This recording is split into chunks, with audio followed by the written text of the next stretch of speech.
Good morning. This meeting is called to order. Today is June 4th, 2024, and this is a meeting of the Council Subcommittee on Water Issues. Roll call, please. Chair Rusing. Here.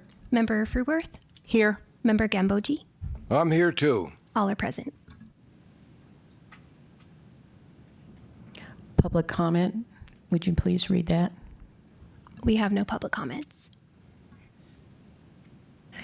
Public comment will be accepted following each agenda item and are limited to 3 minutes. Please complete a comment card and return it to the city clerk. Speakers will be called in the order received.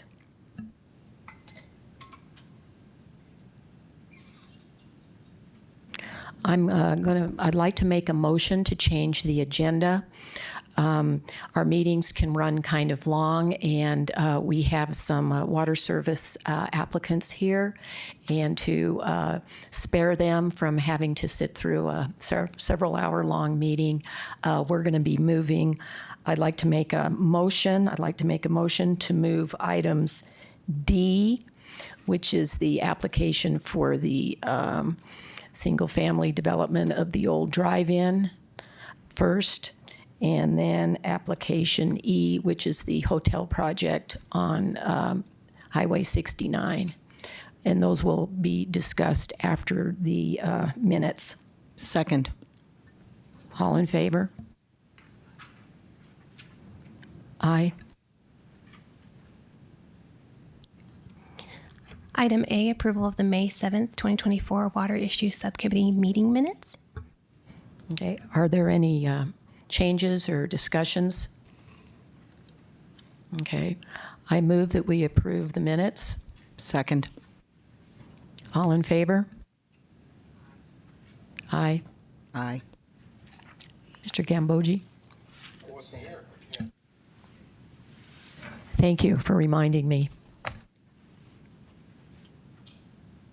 Okay, moving on to our first item, which is item D.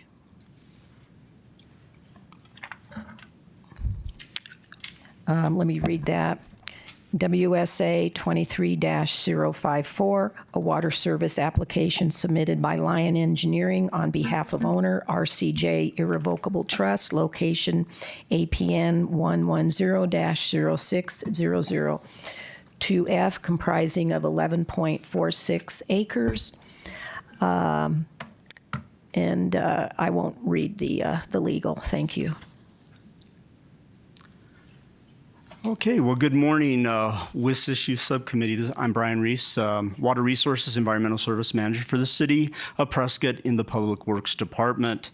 And yes, today we have the water service application that the client submitted, per your amended 2022 policy.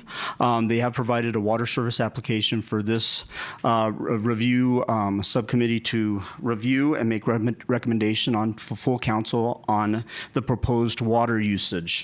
So the project is known as the Senator Cottages development. It consists of 37 single-family residential units, and it's located off of Senator Highway. Off of Senator Highway opposite Summit Point Drive. It's in the area that was formerly the old drive-in theater. It's been graded for some time, as shown on the map in front of you.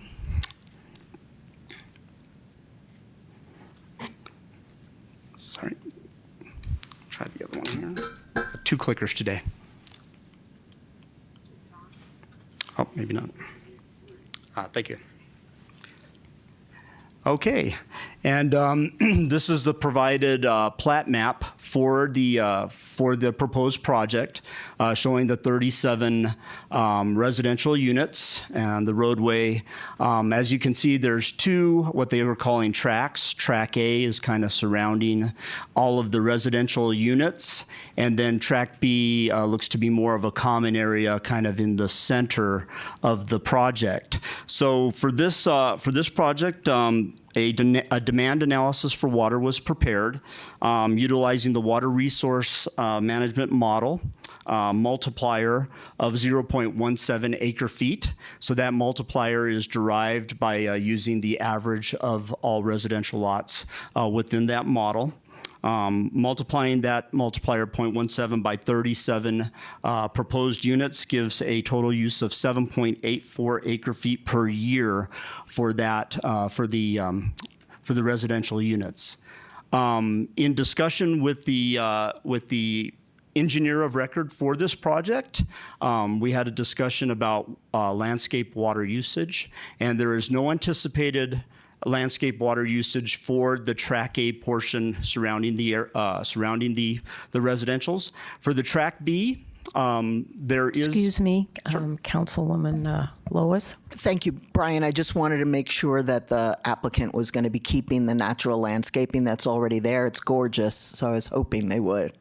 Yeah, I'm Yes, thank you. getting nods of acknowledgement.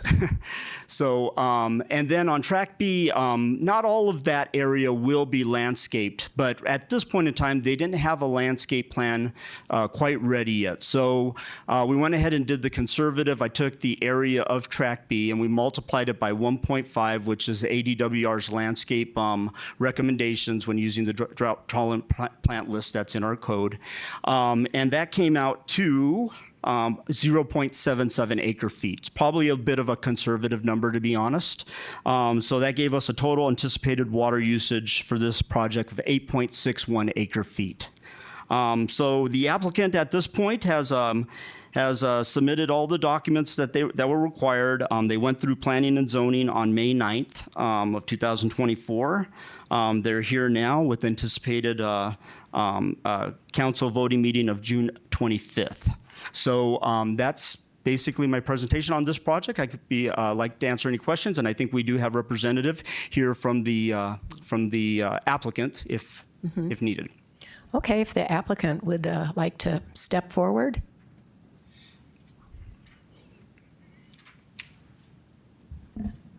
Good morning, Scott Lyon, Lyon Engineering, 1650 Willow Creek Road. As Brian mentioned, straightforward with the residential proportion of it. Tracks, yes, the goal would be to not disturb anything. They do not need to. It's established vegetation, especially along that western and southern boundary where it hasn't been graded in the past. So no mass grading, you're just going to grade what you need for the footprint, The lots, disturbable area, because it's pretty much already. yes, they did have to do some remediation work because of past activities on the site. So the footprint is a little larger than what's out there now, but the pads, the lots, and the roads will be mass graded. But the intent would be not to mass grade the entire property. It would just be strictly what's needed for the infrastructure. How big are the houses going to be? How many square feet? I believe they're looking around 1,300. 1,300, okay. And this looks pretty straightforward. Is there going to be an activity center with a pool? I don't really see anything. No, just the lots right now because of trying to keep the footprint confined to what's been disturbed. So would you consider this, I mean, this is a great infill project. Would you consider this might possibly be workforce housing, middle income people would be able to afford these homes or not?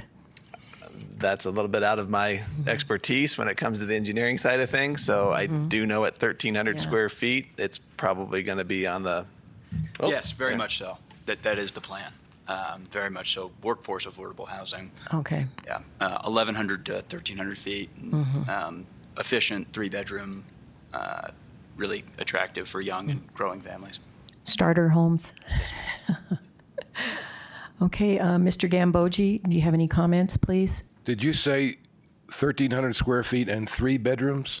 Yes, ma'am. Or yes, sir.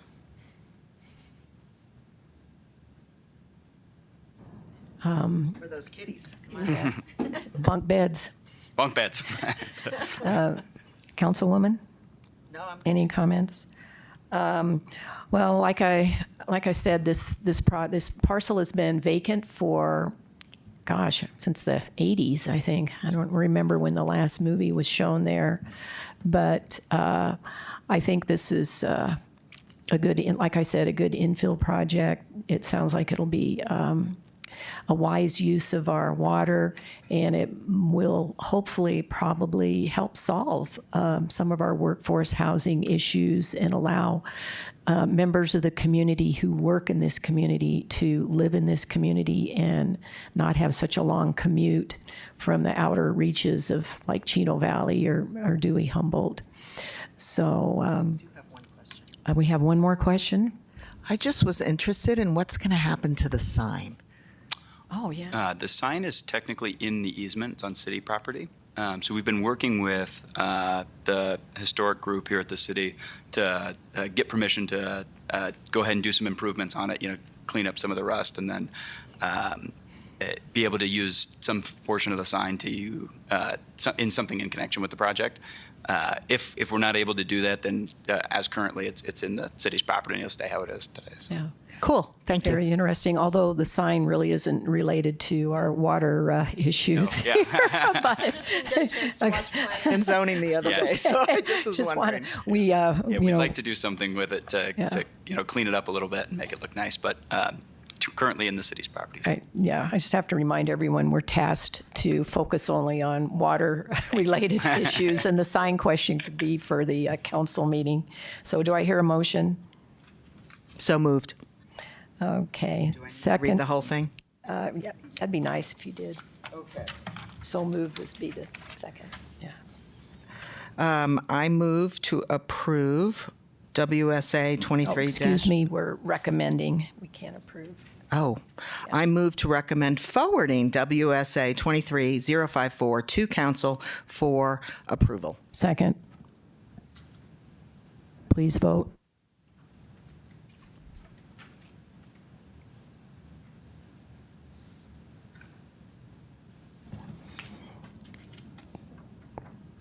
Did it all come through? Okay. Mr. Gambogi, did yours go through? I voted, pushed the buttons. Okay.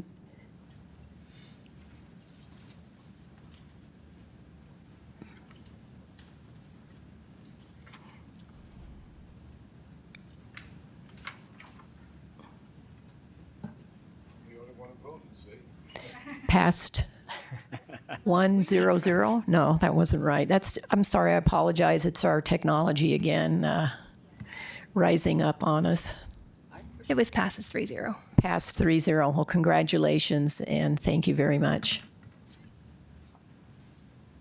Item E, WSA 24-010, water service application submitted by Michael Taylor Architects on behalf of owner YHD 69-LBCH LLC, location APN 103-20-004X, compromising 4.89 acres in T14N, row R01W, section 32, northeast.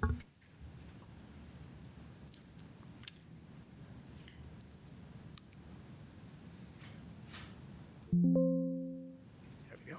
Okay. All right. Yeah. So next item up on the agenda.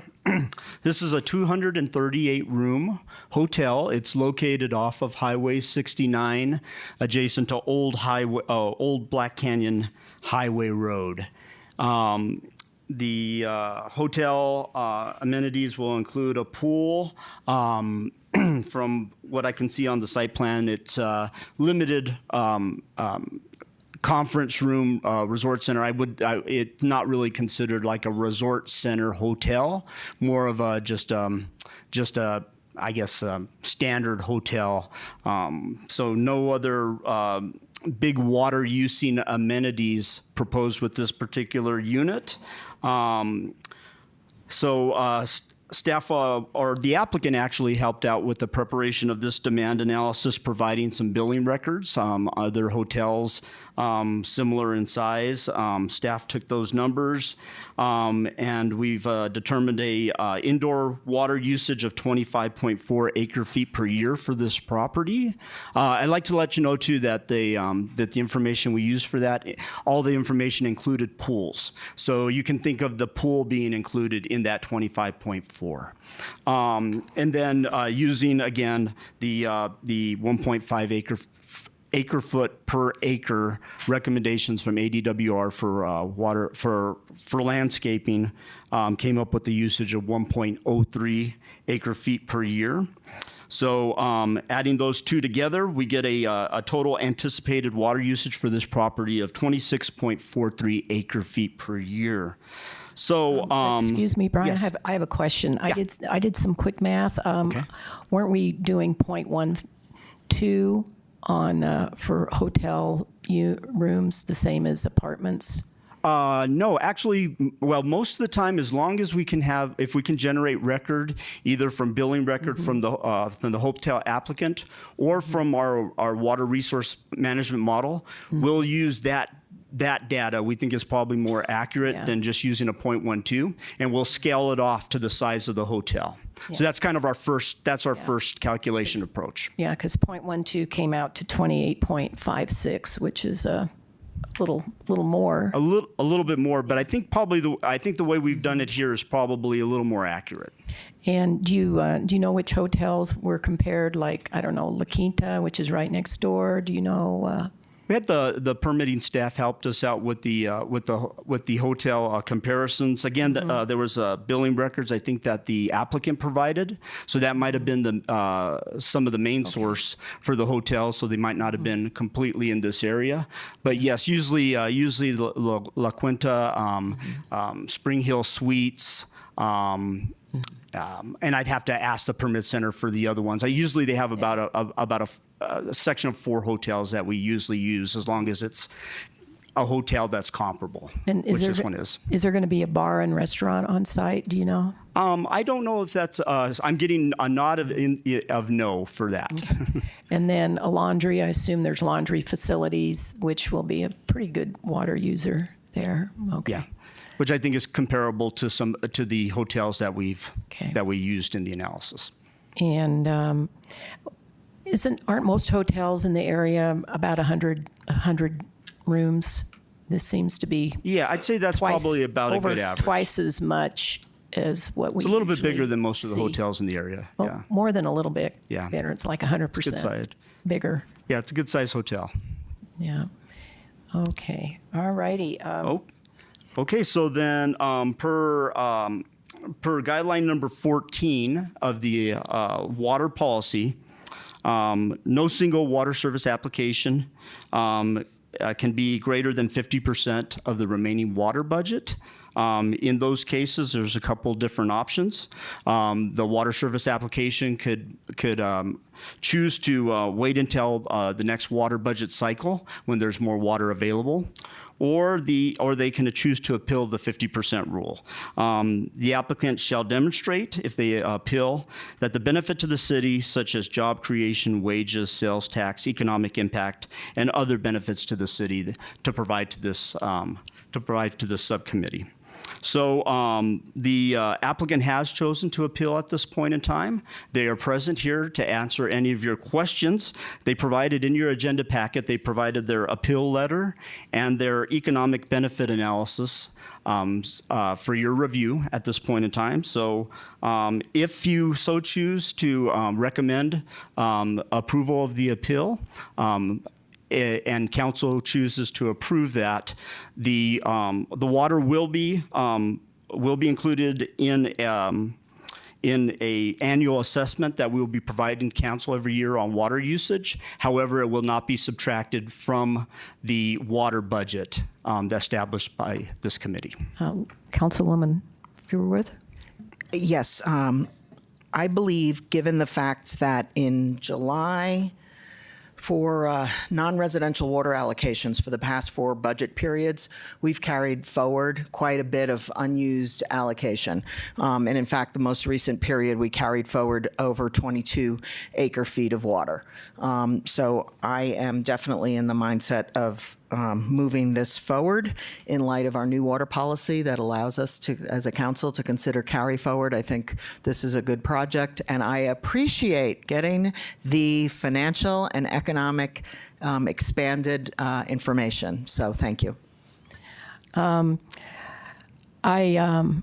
appreciate Councilwoman Lois's enthusiasm, but unfortunately, I'm of a different mindset. We have a budget, and the unused water is kind of optional. We don't have to carry it forward unless it's a project that is completely outstanding, because this annual allocation of, well, I'll just say 28 acre feet, it might be more, per year is going to go on in perpetuity, and I'm just not so sure that the economic benefits are going to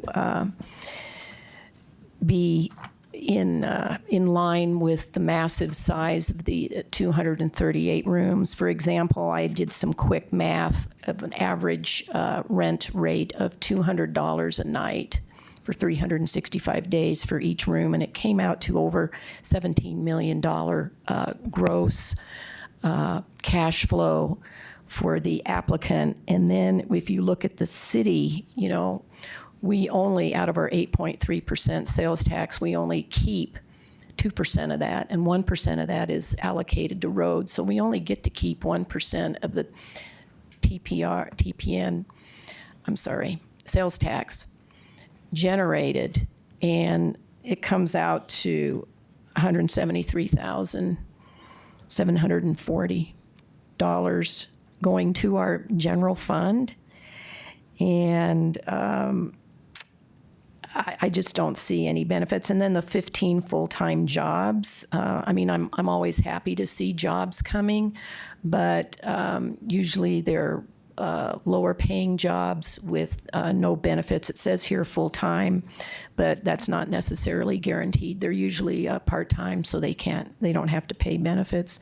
So I'm just looking at the nexus and what we get in return. I hope to hear from the applicants, of course, and hear their side of the story. But right now, I'm kind of in a mode of, instead of rolling over the excess, I shouldn't say unspent water, that we either exercise an option to save it for better projects, or just not, we don't have to use it at all. You know, we don't have to spend it.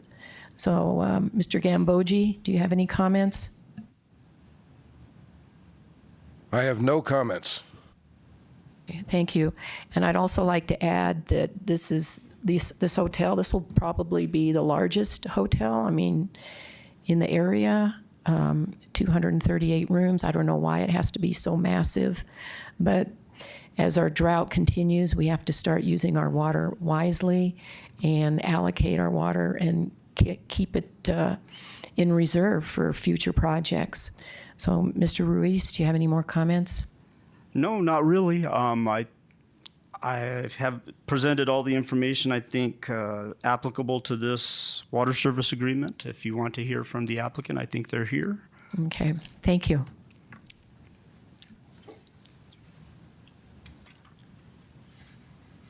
Good morning. Michael Taylor, Taylor Architects, 118 South Pleasant. Oh, sorry. Madam Chairman, members of the committee. Thanks for hearing our issue this morning. Yes, this hotel is a large project. It is intended to serve a need in this community for hotel rooms. By comparison, it is the largest hotel, or would be the largest hotel in the area, but by comparison, the resort that was built on tribal lands is 160 rooms, and is using water from this community without any consideration from this committee. We feel that we've done a good job of addressing all the comments and conditions that have been brought up by the city. This is a good project, and to deny it, I guess I would ask, the appeal process doesn't really require that we carry over any water. The carryover is just something that's been discussed. I don't think that that's in policy currently. The appeal should be held on its own merits. And the fact that we've had unused water tells me that there hasn't been a lot of need for additional water over the last several cycles. So it seems like a project of this nature, which brings in significant bed tax, sales tax, brings additional tourist dollars into the community, is something that should be considered by this committee. We do have Dave Backman here, who is a member of the development team representing the owner. And I don't know if Dave has anything you'd like to add. Good morning. We understand that it is a large project. Do I need to move this down? Yeah, if you can step forward a little bit. That better? You just got to get closer to it. Oh, okay. Yeah, move it up closer. There. How's that? Is that okay? There you go. I'm sorry, with this, everyone has a problem with this microphone. We're not going to put 238 units on the market immediately. It would start off with Building A, which is approximately 80 units. It's my understanding that the city receives a 2% sales tax and a 3% bed tax. Is that correct? So that based on the gross income, whether it's 80 units or more, the amount of tax flowing to the city would be based on 5%. We think there's going to be a lot of demand over the next time period, let's say that's 5 years, in Prescott for visits, not only during the summer, but year-round. And we think the people visiting make an ideal contribution to the tax base, not only in the sense that they pay the bed tax and the sales tax, but they typically, at least part of the time, eat in other restaurants and spend money in the city.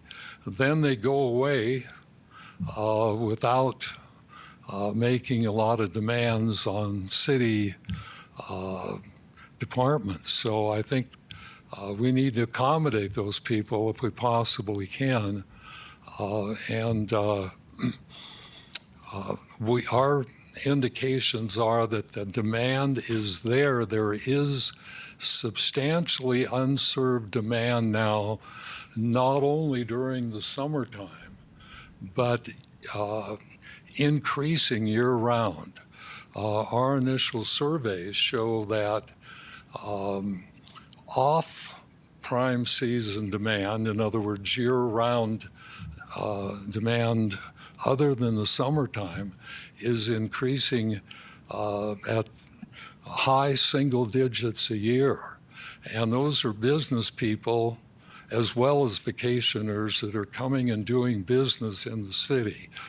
So I would suggest you might want to give that some thought. Can I answer any other questions? Council, any comments? In the spirit of all cards face up, I don't know anything about hotels, but I spent much of my life in hotels around the world. And this has nothing to do with water. Well, I'm trying to understand the business model. You're eventually would build 238 rooms. You have no bar, no restaurant. Does it have a pool? It has no rec space, right? Councilman Rusing asked that earlier. We're trying to create a more or less an all-suite hotel. We think there's a significant demand for people visiting for 3 or 4 days, again, business people and vacationers, and trying to keep excess costs down to a point where the rates will not get out of hand. Well, do you have a chain in mind, or is this a private hotel? It will be a dual badge hotel. In other words, not just a single designation. As you may know, Marriott or Hilton, each one of those organizations now has nearly 30 different types or badges. Right. And when you get into a project over, say, 140 units, it makes sense to have at least 2 badges, and you're benefiting from 2 different reservation systems. So you might have like equivalent of a Fairfield Inn and a Holiday Inn Express at the same location? Yes, sir. And what do you think the room rates would be? What ballpark? Well, we're trying to initially keep them less than $200 a night. Interesting. Thank you. Thank you. Councilwoman Fruworth, any comments? No, I travel often. I've traveled a lot on business, and I like the concept of the 2 badges. I've taken advantage of that with friends in one badge and us in the other based on frequent flyer program. So cool idea. Thank you. Thank you. Mr. Ruiz, Yes, continue. Chairperson Rusine, I just want to make sure that it's clear that with this appeal, we will be setting the budget in an agenda item today for July through December. But with the appeal as it is, as required per the amended water policy, the appeal, if it goes through, does not subtract from the water budget. So I just want to make sure that that's kind of clear to all of the committee members, that it just doesn't subtract from the water budget. So regardless of whether you roll over water or don't roll over water, or how much you allocate for the budget in July to December, this water would not come out of that budget. And this will be appealed. The council will be voting on this. Correct. Do you know what date? June 25th. June 25th. Okay, thank you. Okay, any other comments? I would just like to comment that this is a massive project, and I don't understand why it has to be so big. I mean, I guess you've done your market analysis, but we're looking at committing our very valuable resource, very finite resource to you that is going to be annually in perpetuity. And I have concerns about that. I think we need to stay within our budgets, because your allocation is like 6 months of our water budget, currently. So, do I hear a motion? Mr. Chair, I move to recommend forwarding WSA 24-010 to council for approval. Second. So let me just be clear. This vote is just to move the appeal process to council for their final decision. That's correct. This is just a recommending body, and Okay. the motion made was just to recommend to move it forward Okay. to council. Before we vote, is there any public comment? Okay, all righty. Okay, let's vote.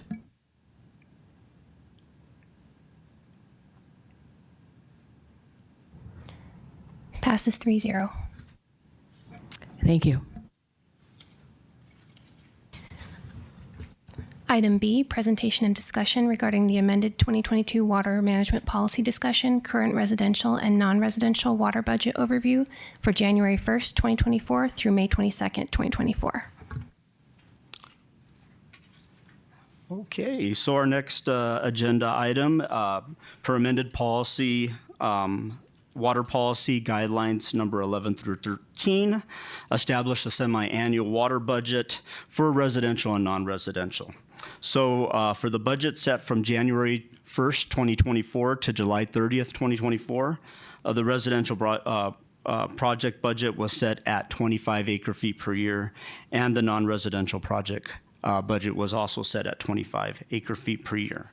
So today what we have for you is between the accumulation of residential projects that were approved between January 1st and May 22nd, which was the time when I had to get this memo completed. There were 8 residential projects approved in that time period. these residential projects totaled for a total of 1.36 acre feet per year of approved water, leaving a total remaining residential water budget of 23.64 acre feet. As we know, we just approved the Senate cottage values. I do have a secondary budget item where we'll be recommending the July through December budget, and I've taken account that approval in that. So we can talk about that one when we get to the actual budget setting agenda. Between January 1st, 2024 and May 22nd, 2024, there were 9 non-residential projects approved. They equated to 3.75 acre feet of water. 7 of those projects, so 3 of the projects exceeded the approval threshold and were approved by this water issue subcommittee. The total, so subtracting the total of the 3.75 from the 25 budget set leaves a remainder of 21.25 acre feet per year in the non-residential budget. And then between the period of January 1st, 2024 and May 22nd, 2024, there was a total of 24 projects that were approved under existing contracts. 23 of these projects are represented by single-family residential homes, and there is 1 non-residential project that was under existing contract for the amount of 5.9 acre feet. So that particular project was called Garage City. The project is located off of just west of the roundabout of 89 that goes to Watson Lake, the entrance to Watson Lake. So going on it's on Willow Lake Road, just west of 89 roundabout, and just north of Willow Lake Road, right there. That project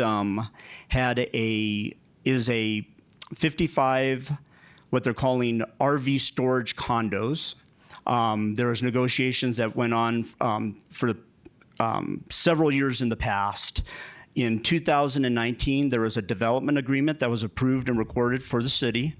And in that development agreement, the water was established for the project at 0.1 acre feet per year for the 59 condos. Each one of these condos has a 1 hand sink and 1 toilet, and established at 5.9 acre feet per year. So that's that particular project that has the larger water use. And will people be living in their RVs in these condos? Will there be residents? It doesn't sound like it's I think they're a living good idea. there. I didn't see the covenants on it to Okay. see if there was restrictions for living. I kind of assumed that there would be. I think the sink and the toilet are just so that for convenience while they're preparing the RV, storing it, getting it ready for going. I'm not sure that there's a restriction on Yeah, I living think, in there, but maybe our Mr. planning Witt. department might know. I'm not quite sure. And Mr. Gambogi has a comment.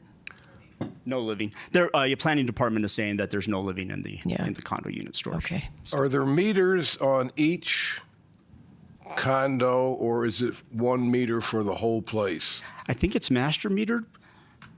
Yeah, I'm pretty sure it's master metered. So no sub-metering on this. Yeah. Of it being 2019. Okay. All righty. Thank you. So the total for the 24 projects for the period from January 1st to May 22nd for existing contracts is 9.81 acre feet of water allocated for the existing contracts. So I see on that bottom graph there, it says total commercial is 0, so you didn't include the Garage City. That was included with the residential? Because I would have expected that to be 5.90 Oh, on your yes, number I of see what you're projects. saying. You have 000, but You're correct. That was an error. Sorry about that. We'll So get it's that corrected. 5.9. 5.9 in that. Yep, exactly. So maybe, so given that, it looks to me like the 5.9 number should be added to the 9.81 number for the total amount given in the existing Okay. contract. So All right. yeah. So roughly Yeah. Well, you had 15 and a half acre feet in existing contracts for this period.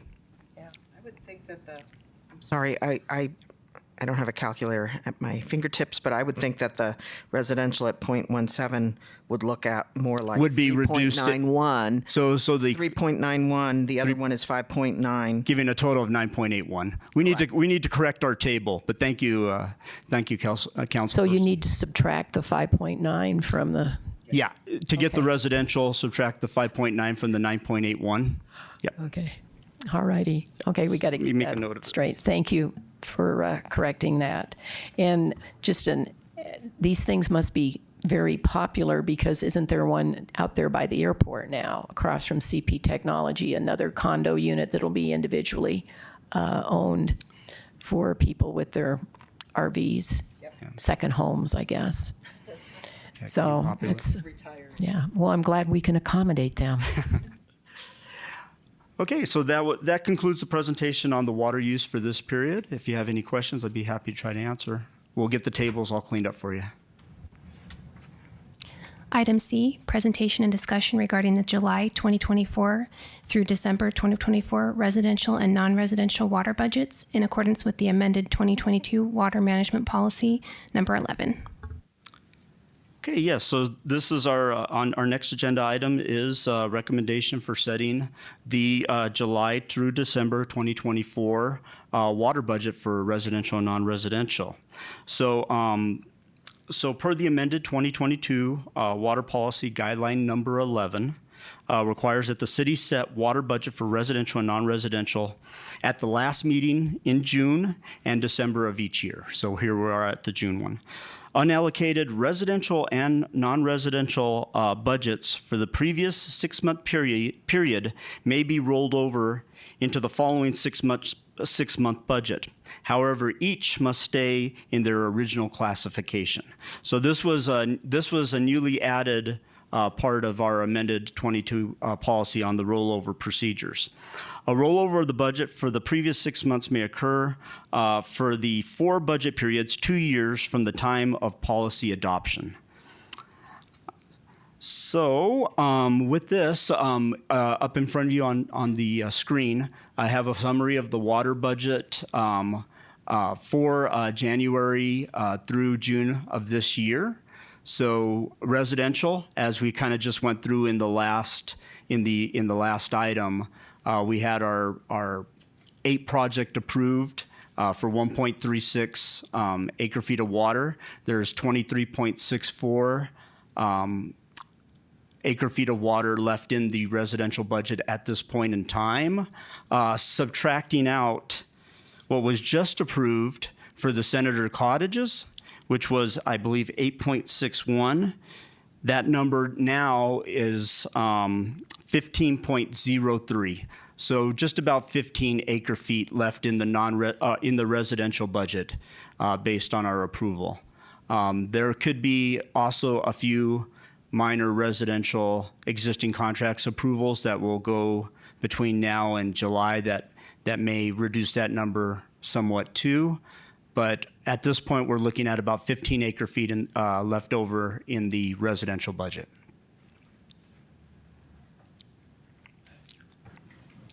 Ms. Chair, Mr. Gambogi.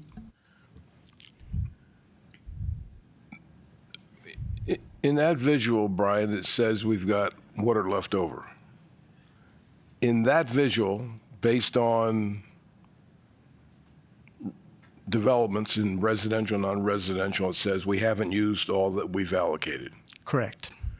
But where do we stand citywide with water? Are we on budget? Are we overdrawing? We're underdrawing?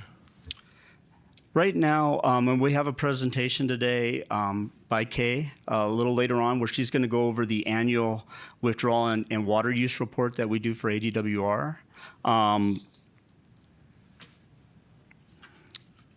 Right now, it's a complicated question that I'll try my best to kind of answer.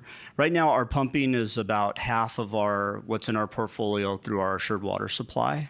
However, that doesn't include a number of committed contracts that we have to large developments. So we're in the process of doing an evaluation at this point in time to see how those large projects affect the remainder of the portfolio. I'm sure at this point in time we have a buffer between the total water that we are allocated to use in our portfolio and what we have used either existing or have committed for. We have a buffer there. The size of that buffer, I'm hoping to get to you and have a presentation prior to the end of this year where we're looking at, staff is working on it at this moment. We're taking our existing commitments in our water resource model, and we're defining them so that we can understand which ones are included in our committed demand and which ones are included in our future demand, so that we can assess and do the proper math on that so we know kind of where we stand. The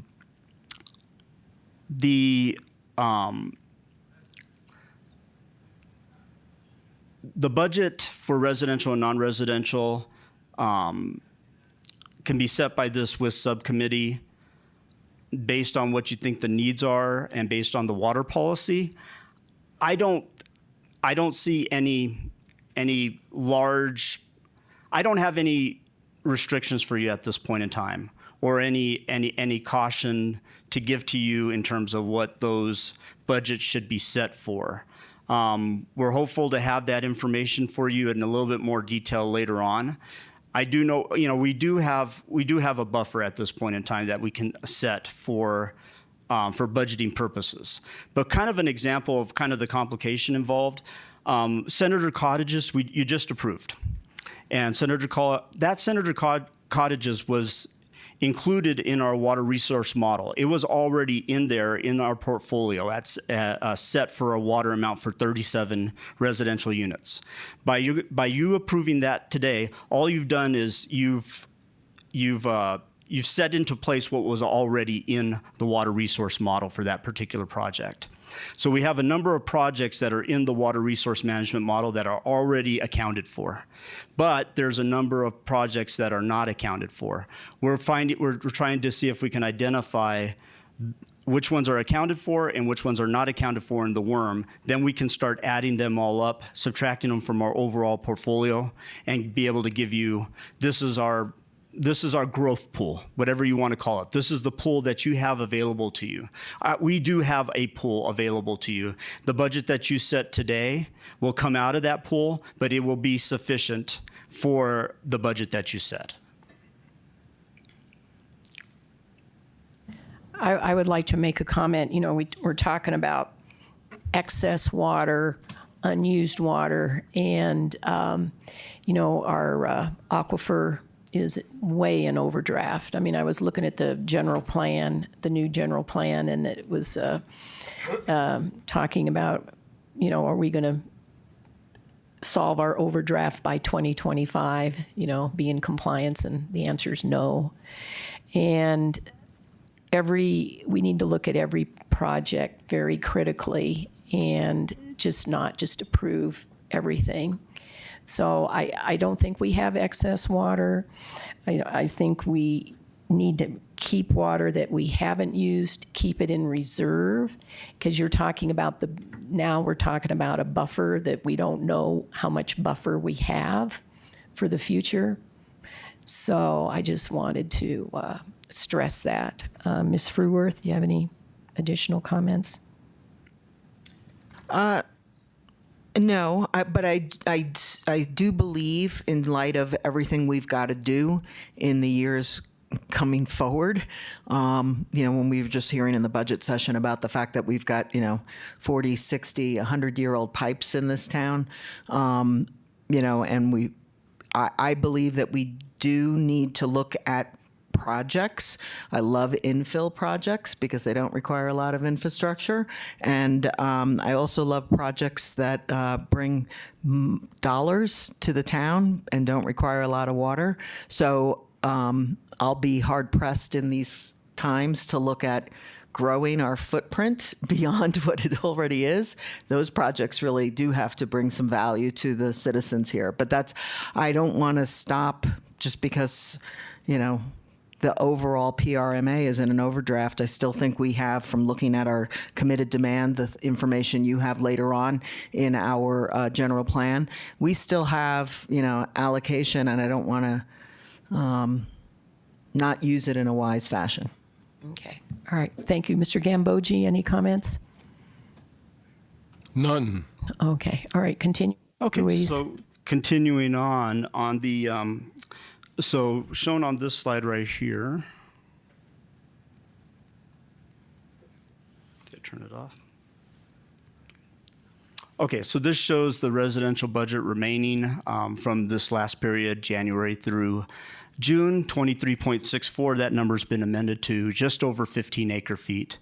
The non-residential budget of 13.95 stands, regardless of what happens in the appeal period for the hotel. It will not be subtracted from that budget, so that 13.95 number is correct. So you have two items to consider today. Setting the budget amount that you would like to set for the July through December period. Previously, in past, the number of 25 and 25 have been used, historically, at least since I've been here. However, so that number is not set. That number is at the discretion for recommendation by this subcommittee and approval by the council as a whole. And then the second item is if you would like to roll over these particular values. Again, I'm sorry, I probably should have foresaw this and put a 15 in parentheses on the back there, but 15 on the residential, 13.95 is the maximum rollover amount available. However, you could also roll over any portion of that per policy. So those are kind of the two items that that is up for your discussion and recommendation at this point. If you have any questions, I'm sorry, let's go over our final table right here. This table right here just this is our best guess at what you might be seeing coming in the next 6-month period. Our planning department's very helpful in giving us information on projects that they see coming down the pipeline, and then also what we see in some PACs, applications, and just other possible projects that are moving forward. So we put this table together for you to show you what we see as probably the most likely potential residential projects coming up and the most likely potential non-residential projects coming up. Just to give you some indication of where the wind might be blowing on these. Again, it is speculative. Some of these projects may move forward, some of them may not. At this point, we just know about them.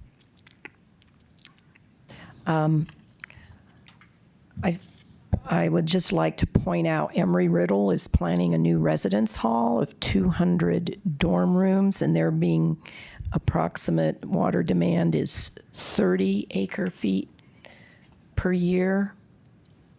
Yes. And what do you know what the number was? What the per unit number was used? Was it 0.10 or? I don't have the exact demand analysis in front of me on how that was established. So, yeah, I don't have it in front of me, but as you can see, or something. I'll have to do 30 the math. divided by 200. Yeah. Okay. I was just Seems comparing like a dorm that. room for fish. Yeah. Okay. And then I see okay, thank you. Continue. Okay, yeah. So I think that's probably about what I have for you today on this. If there's Mr. any other information Gambogi. that might help you make your choice. Hey, Brian, you got the Plaza Hotel went over like a lead balloon, but you don't have the hotel that replaced the old City Hall in there. Ah, yes. So the hotel that replaced Old City Hall was the water was provided under a development agreement or a contract. So that water has already been allocated out per existing contract, and will not be subject to the WIS committee moving forward. Thank you. Yep. Since the Plaza Hotel on Whiskey Row might possibly go to litigation, do you think that including this on the chart kind of gives an impression of approval I just put it on there because the project is not totally dead at this point. So it's just there because I wanted to give you the full advantage of everything that we can anticipate or see as possibly coming forward. So and just that's all. No covering your interpretation bases. on how which way the project will go at all. I like the expression, not fully dead. Yeah. Okay. Thank you. Any public comment? I don't see anybody out there.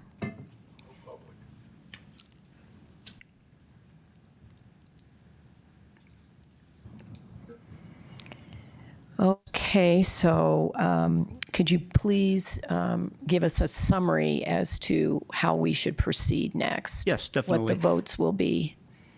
So you have two items to figure out today. One is, well, in general, your policy gives you a lot of flexibility in terms of what you're going to set for the next water policy period. You have the ability to roll over any of the unused portion of the water from the last period, and we saw those numbers. I could put those back up for you to see. You also are able to set what you have historically set a 25 and a 25 budget, but those numbers are not in your water policy. That's just been a precedent that was started and has been carried over for a number of years now. However, you're able to set that number as you see fit based on the information that I provided here on this table for you today, or based on information that you might have from other sources. So basically, yes, if you want to look at like an option would be to say that, well, we'll set at 25-25, but we would like to roll over all of the remaining residential and non-residential, and we'll use that number. Would be one example of what you could do. So You increase the budget as you could instead increase of the doing budget. the Yes, 25 definitely. and 25, we could potentially do 50. Definitely. If we wanted to. Kind of any combination of the rollover amounts and a number that you want to set as the allocations for the non-residential and residential budget for the next 6-month period is really at your disposal, really. Well, since water manages growth, I have a feeling that if we expand our water budget like 50 and 50, it, in view of our infrastructure challenges, I think that it might cause a rush or a surge.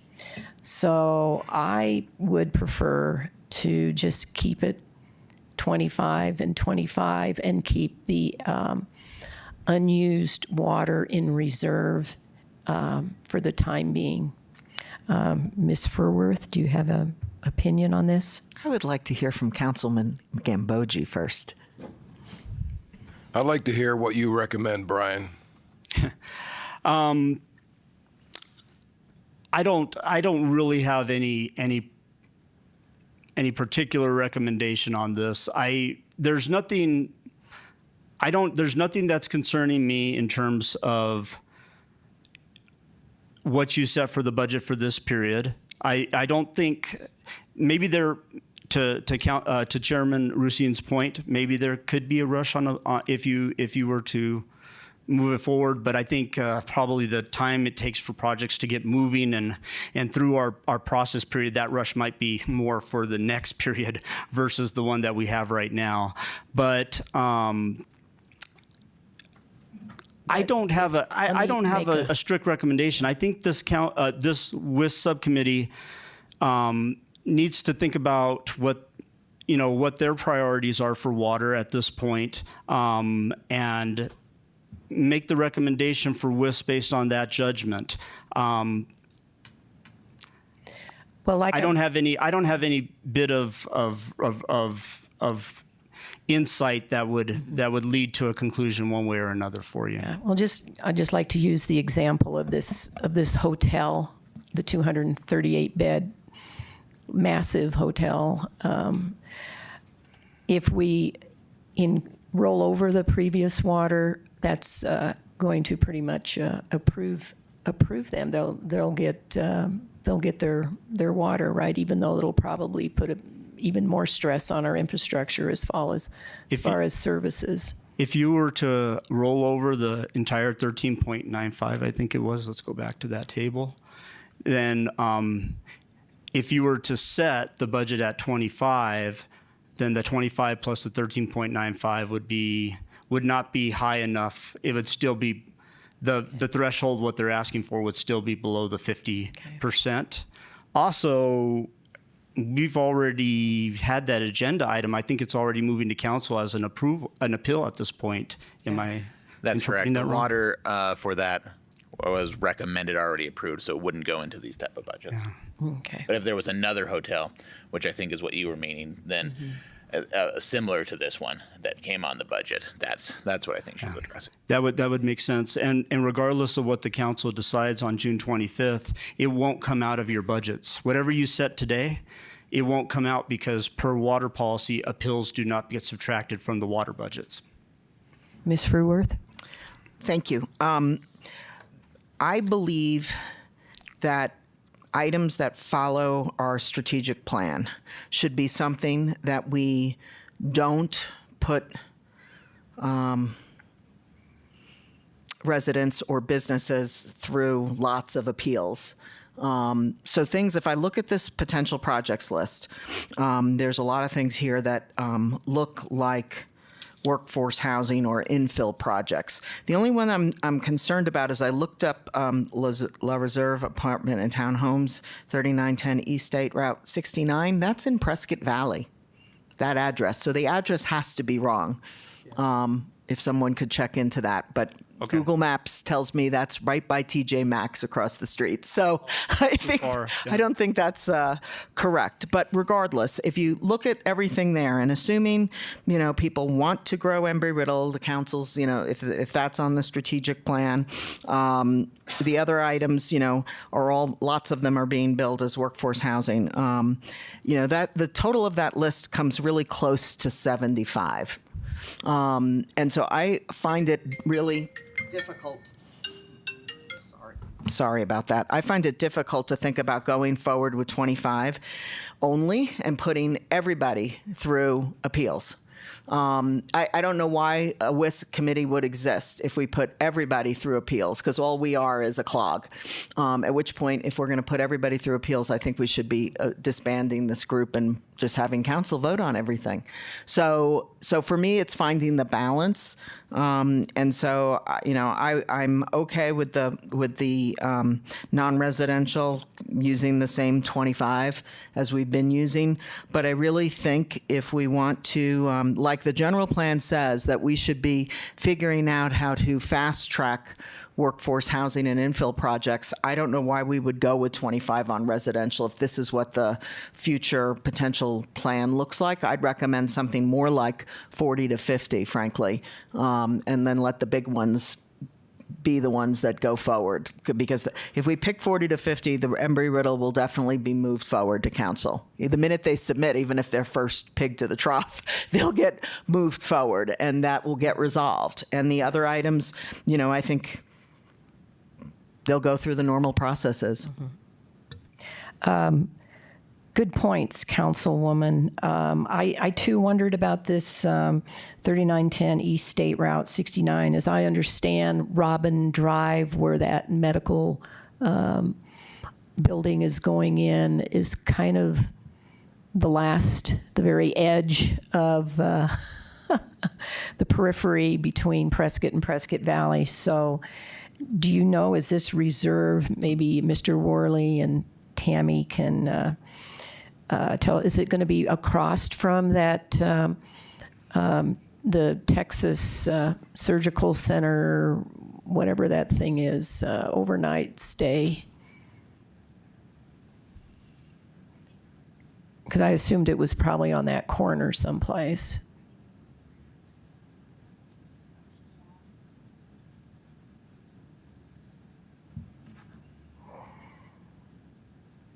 Well, that's something we can find out later. Yeah, well, No, that's the Lafferty project. That's the one across from. That's 3610 East 69. They're across from Costco there. Was the Lafferty ever known as Law Reserve by any chance? No? Okay. Okay. And I'd suggest not, going and picking out specific things on these lists as things that, might indicate what you might vote for one way or another, especially since they're not in front of us today. Yeah. I mean, you can look at them as a whole, but Yeah. Try to avoid, Yeah. picking out specific ones and indicating preferences toward them. So Thank you. There's no preferences. I was just trying to figure out the location because if they're not in our city limits, then we could subtract 10 acre feet from the graph. But then if they are, I have a feeling they're definitely in our city limits. I think they're right there on Robin Drive. I figure, but we can do some more homework on that. So Ms. Fruworth is recommending that we stay 25 on the non-residential, I'm sorry, and that we increase, because you're looking at between 25 to 75, and that we recommend that we increase our budget so we don't have constant appeals. I can see that, especially when you have worthy projects like the Embry-Riddle Residence Hall. So you were thinking like...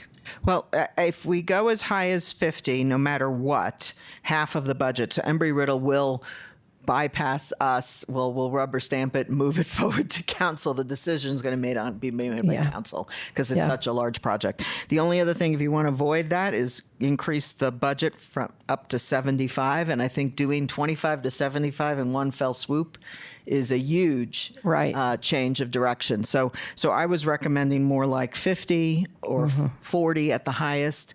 That would cause Embry-Riddle to definitely go through to council, and many of these other projects would be decided here. Yeah, okay. And Mr. Gambogi, any thoughts about these parameters? 40 works for me. 40, okay. I was just looking at this, and I agree that our potential non-residential, we could keep that at 25, and that I recommend that the residential be 50. So I'd like to make a motion. Excuse me, Chair. Have we resolved the issue of whether we're going to do any rollover? Well, that's a good point. Is that extra 25 going to be part of the rollover? It could be. Yeah, I think we should roll over the do 15, that. and you can then you could set it at 50 by doing the 30. This is the first time we've done this, So set it at 40? We're all kind of then we get struggling the a little bit. rollover? Setting a 35 and then rolling over your 15 would get you to 50. So we're or rolling you could just over. set it at 50 and say we're not rolling over anything. Kind of your discretion. So if we roll over, that'll be everything from the last 2 years? No, just for the last 6-month period. So just from the last 6-month Exactly. period? Okay, so we'll still have that other... Yep.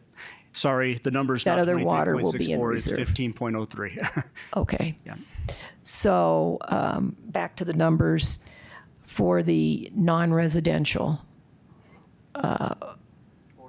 40. We'll do 25. Rollover. We'll be 25 and then roll over everything from the last 6 months For the residential, for the residential. with no rollover for the non-residential at this point, Yeah. and just setting the budget at 25.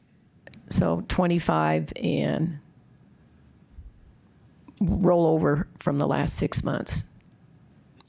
For residential, yeah. Yeah. That'll so get you 40 plus a tiny bit. So is that a motion? Yeah, someone put this absolutely clearly so we can vote. that was not a motion yet, just to be clear. Yeah, we're thinking about So- getting this motion right.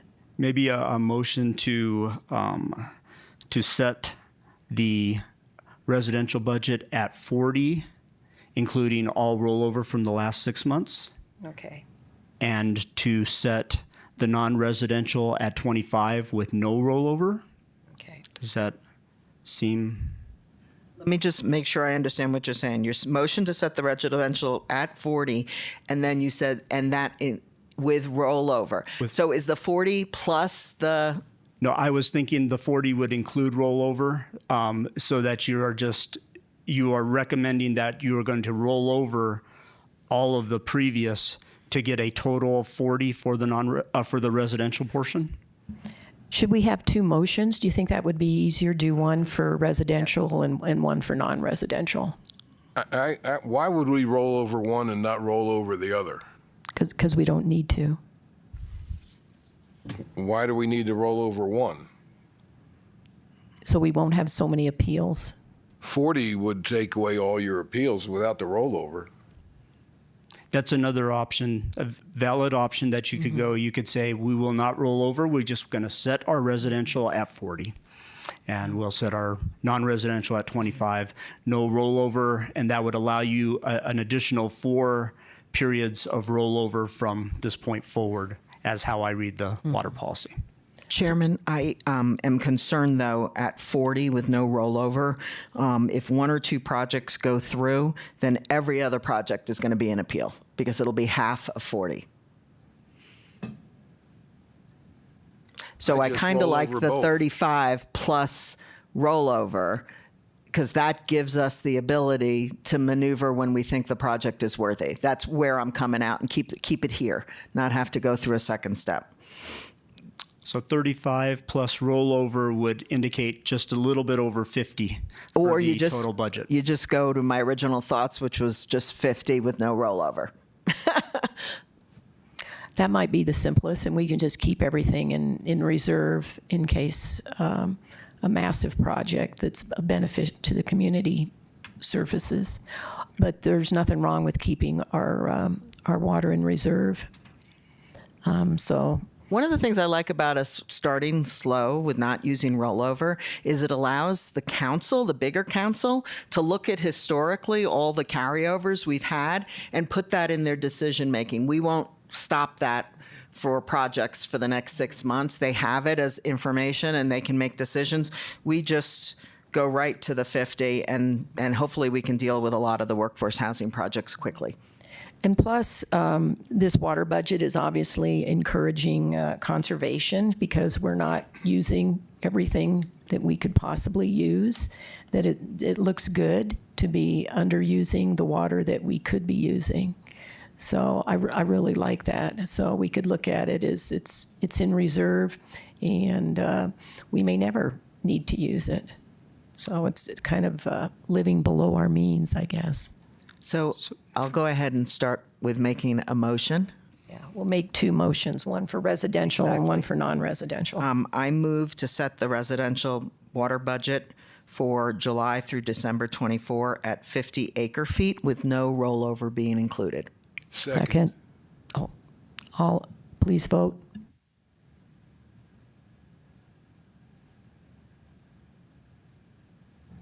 Passes 3-0. And I move to set the non-residential budget, water budget for July through December 24 at 25 acre feet with no rollover. Second.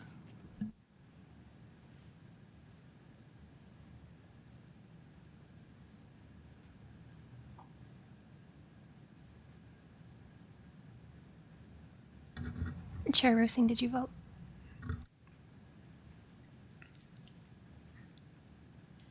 My fingers must be cold or something. It's not reacting. Passes 3-0.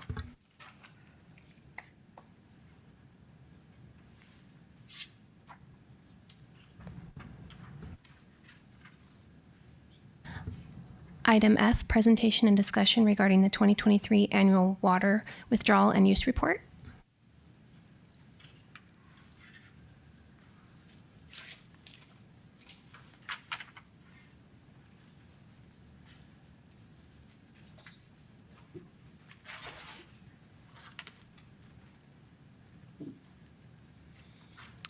Good morning, Water Issues Subcommittee. Kay Soto, Department of Public Works. I actually would like to first read the item summary. Will it show up here if I do it that way, or whoops? No, that's the only slide? Okay. I'll just go ahead and read from it then. Okay. So the item summary today is key information from the city's 2023 annual water withdrawal and use report. There is some background here. We are in the Prescott Active Management Area, and that includes the town of Chino Valley, Prescott Valley, parts of unincorporated Yavapai County, the town of Dewey-Humboldt, Yavapai Prescott Indian Reservation, and of course the city of Prescott. And it is the subject of these schedules that I'll be talking to you about today. We do have numerous schedules that we have to submit to the Arizona Department of Water Resources that we're required to complete. And the annual withdrawal fees are assessed by ADWR at $2 per square foot. $2 per acre foot. And then we also have recovery of long-term storage credits that are assessed at $1 per acre foot.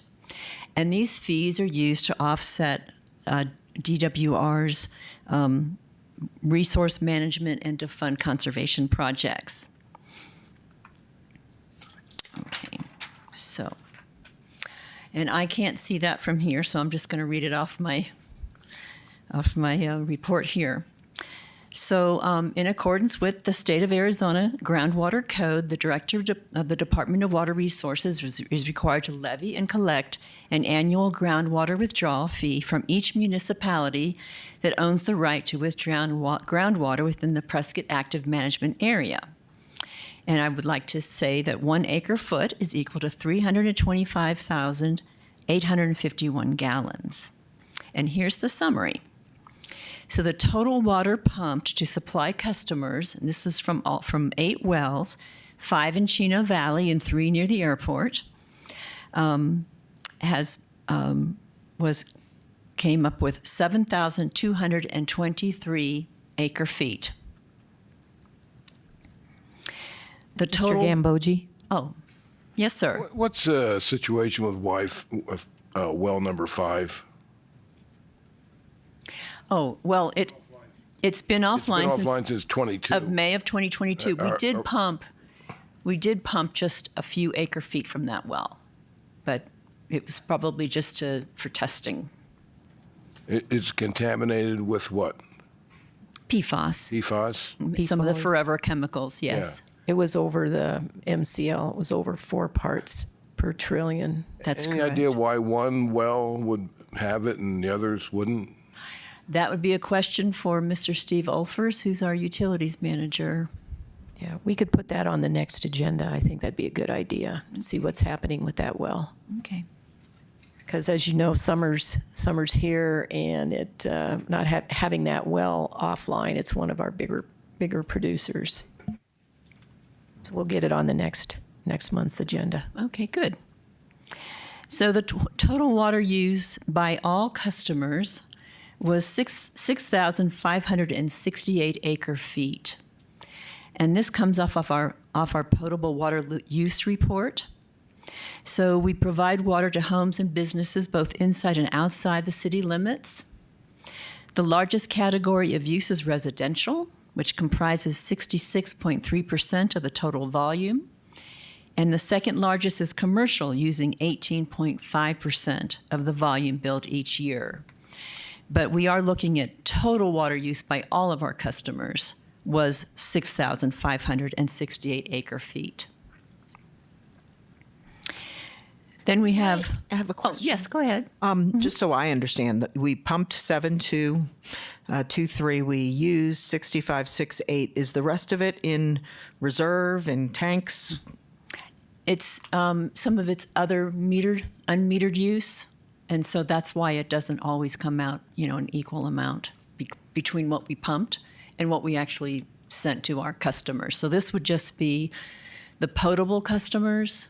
It doesn't, and some non-potable. It doesn't include some of the other meters that we used. Could it be leaks in our system? No. So an example would be if the fire department was doing some exercises and using water, that could account for non-metered use. Would that also things of that include nature. ball fields out at Pioneer Parkway? What was that? Would that also include the ball fields out at Commerce? No, that's think so. actually, that's turf. That would be part of our turf, over 10 acres. Yeah, So should that's be a included. different, that's a different. Should be included. Yeah. Yep. So fire department is unmetered. It's Okay. an example of what it could be. Various items that we're using water, but we're not billing a customer for it, so it's not being reported. So this is about ballpark 700 acre feet. Is that keeping in line with previous years, or is that bigger or smaller? It's about average for what we've been doing, what we've been pumping in the past, yes. Okay, thank you. So we also recharge 2 types of water with the city's recharge facility, and these are under our USF permit number 71519-567. So after deducting for evaporation, which in this case was 20.7, surface water from Watson and Willow Lake reservoirs was 3,883.66 acre feet. And reclaimed water from customers connected to city wastewater collection and treatment facilities was equal to 3,377 acre feet. So the total water recharged was 7,261 acre feet. Which is tremendous that we've recharged more than we pumped and we recharged more than we used. And I really encourage that you guys immediately walk down the hall to communications, and we should put out some big giant blast about good job, citizens, on helping us deposit more than we use.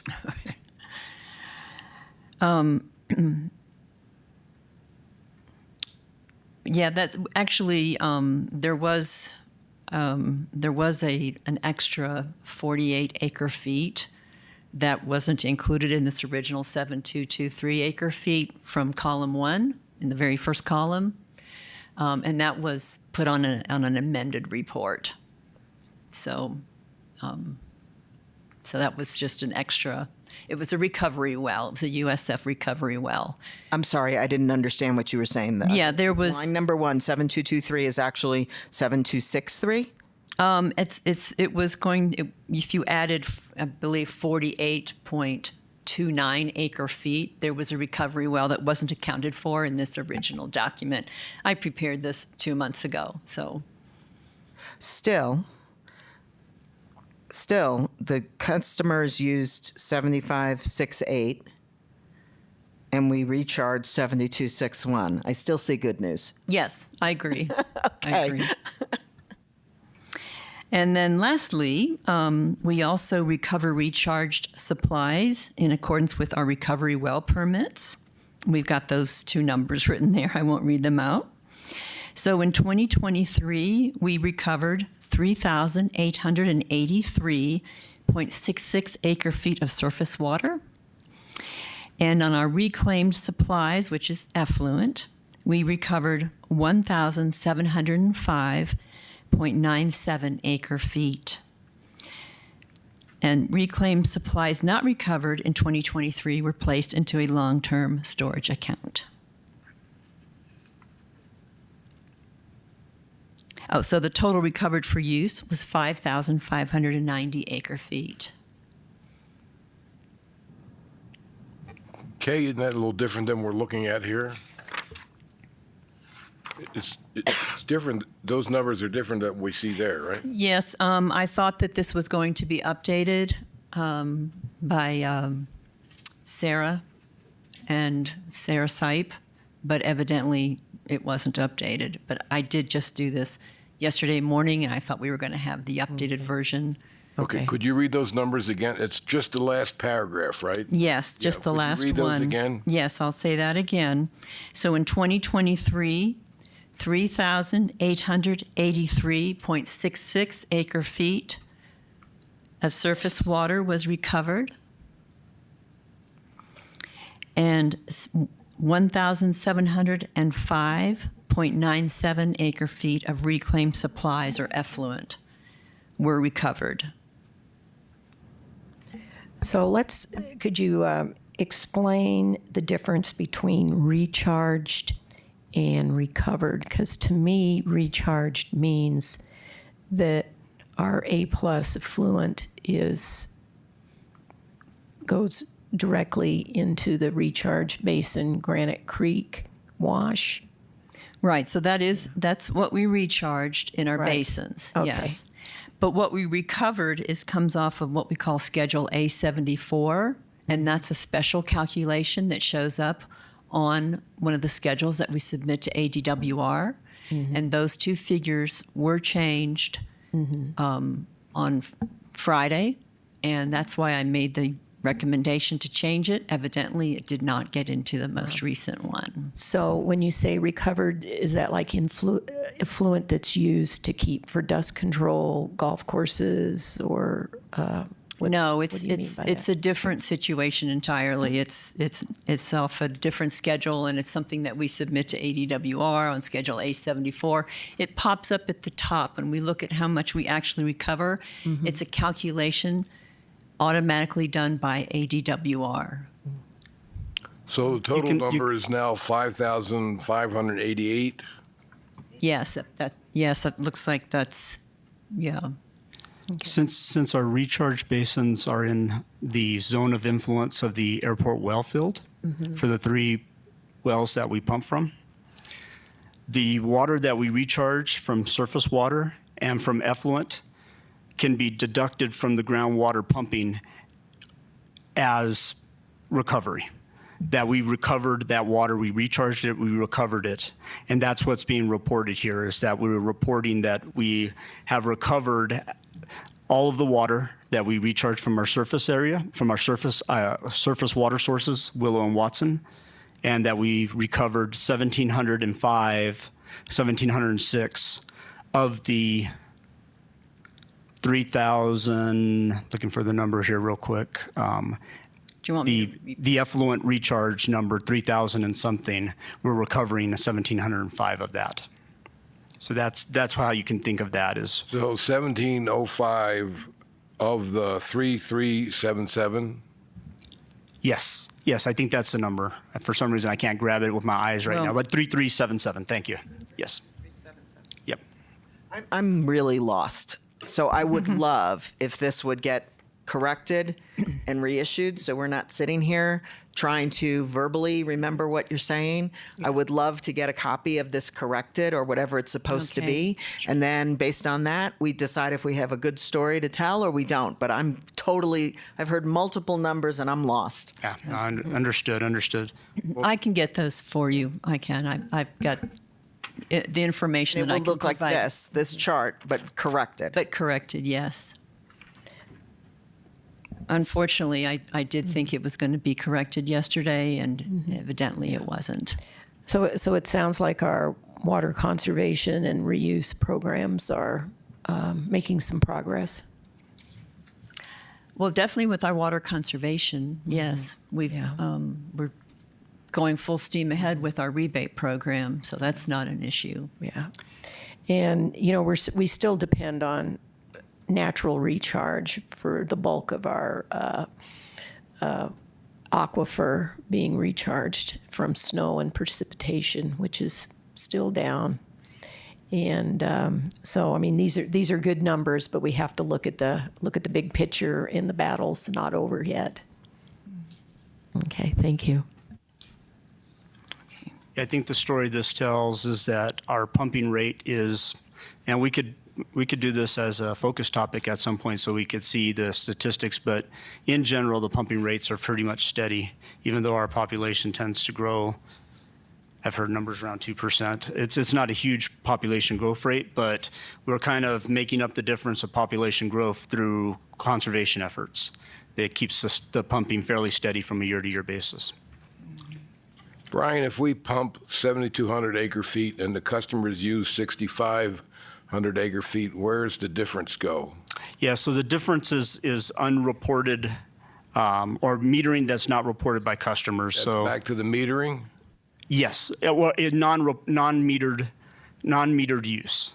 So kind of my example, and it's just one, and I'm sure there's a dozen others. It's just one that I've heard stated a couple times is the fire department might utilize a hydrant in order to do a testing or to do a facilitize an exercise. So I'm not just picking on the fire department. It could also be other departments in the city. Water rec might have to use a fire hydrant in order to get some water for some usage that they need for a maintenance project that they have. Those are not billed customer meterings, so they don't pop up on the customer value. Hey, Brian, I want to push you when you guys come back with the corrections. It's like there's data, and then similar to the discussion we were having up when we were talking at Big Chino Water Ranch, there's data, and then there's context and insight. And I guess we're sitting up here searching for the context and the insight and the what do we tell people. And you just gave one or two lines. That was great, context or insight. I would love, like, it's nice to see what ADWR officially issued, but I'd love to have you guys, when the part of this is about a presentation and discussion about annual water withdrawal and use report, I'm looking going forward for much more context, much more insight, much ability for us to be able to learn and improve or celebrate and share the good news, one or the other. And right now I'm feeling like I don't quite have what I'm looking for. What the numbers mean and where they mean where we're going. We'll redo it and we'll get it over to you. Thank you. I agree.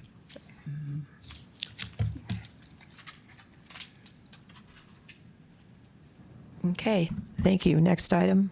Item G, presentation and discussion regarding the 2025 General Plan Water Resources Element, Part 3.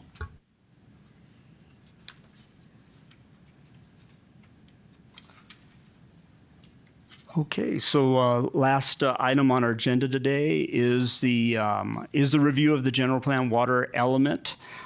So I provided for you in your agenda packet a redlined version of the water element, kind of hopefully making it a little bit easier for you to identify changes that were made since the last submittal that we had.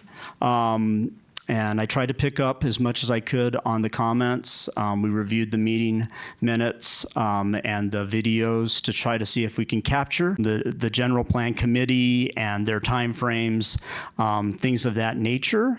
So today, what really, it's kind of, again, this is kind of a read the document, let me know what your thoughts are and if you have any feedback so we can go forward.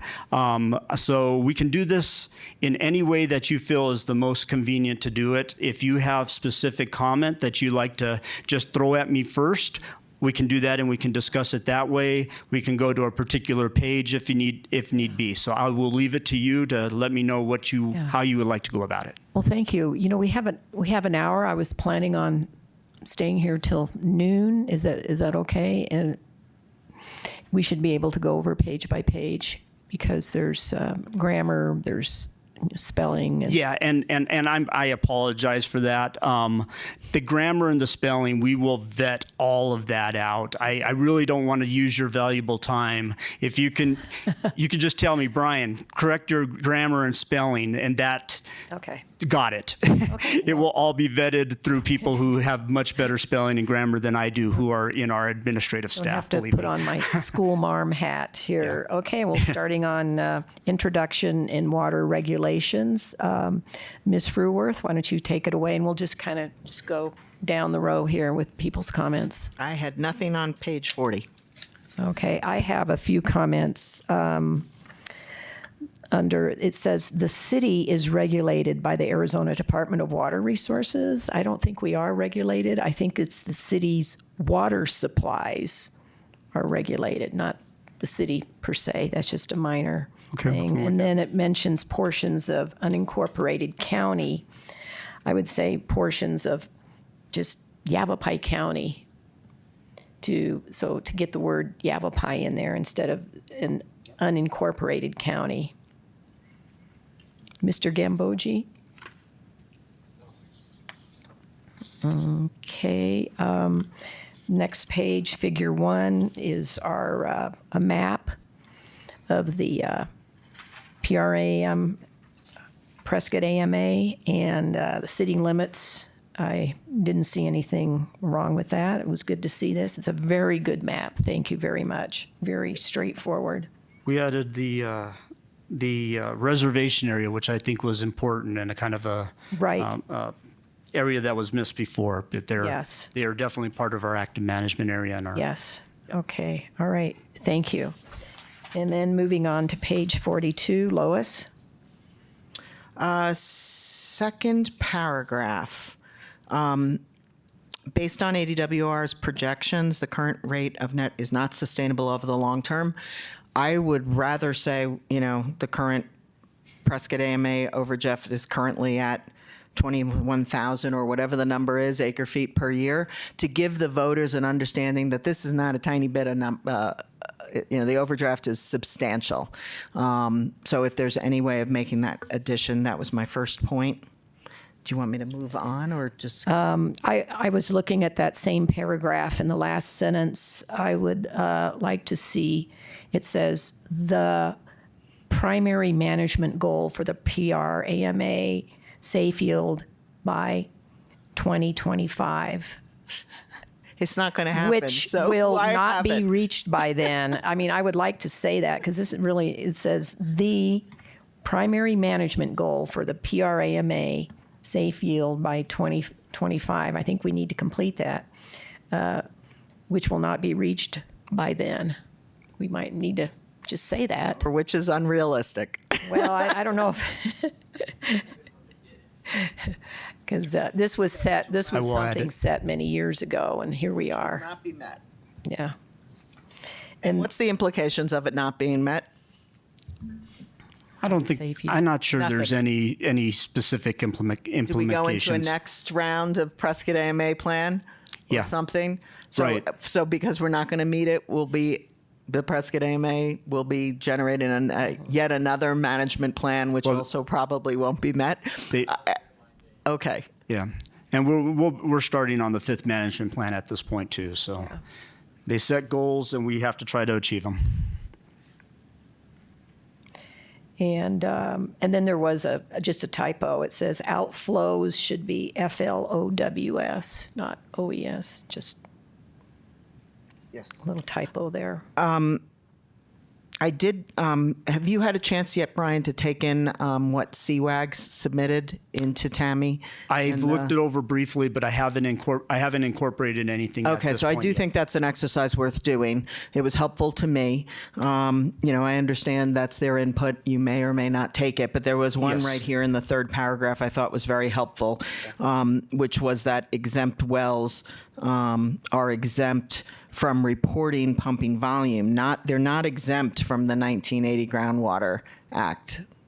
So that was a fine point there per CWAG that I thought was worth incorporating.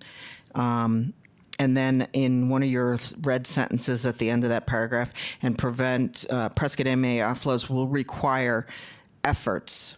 And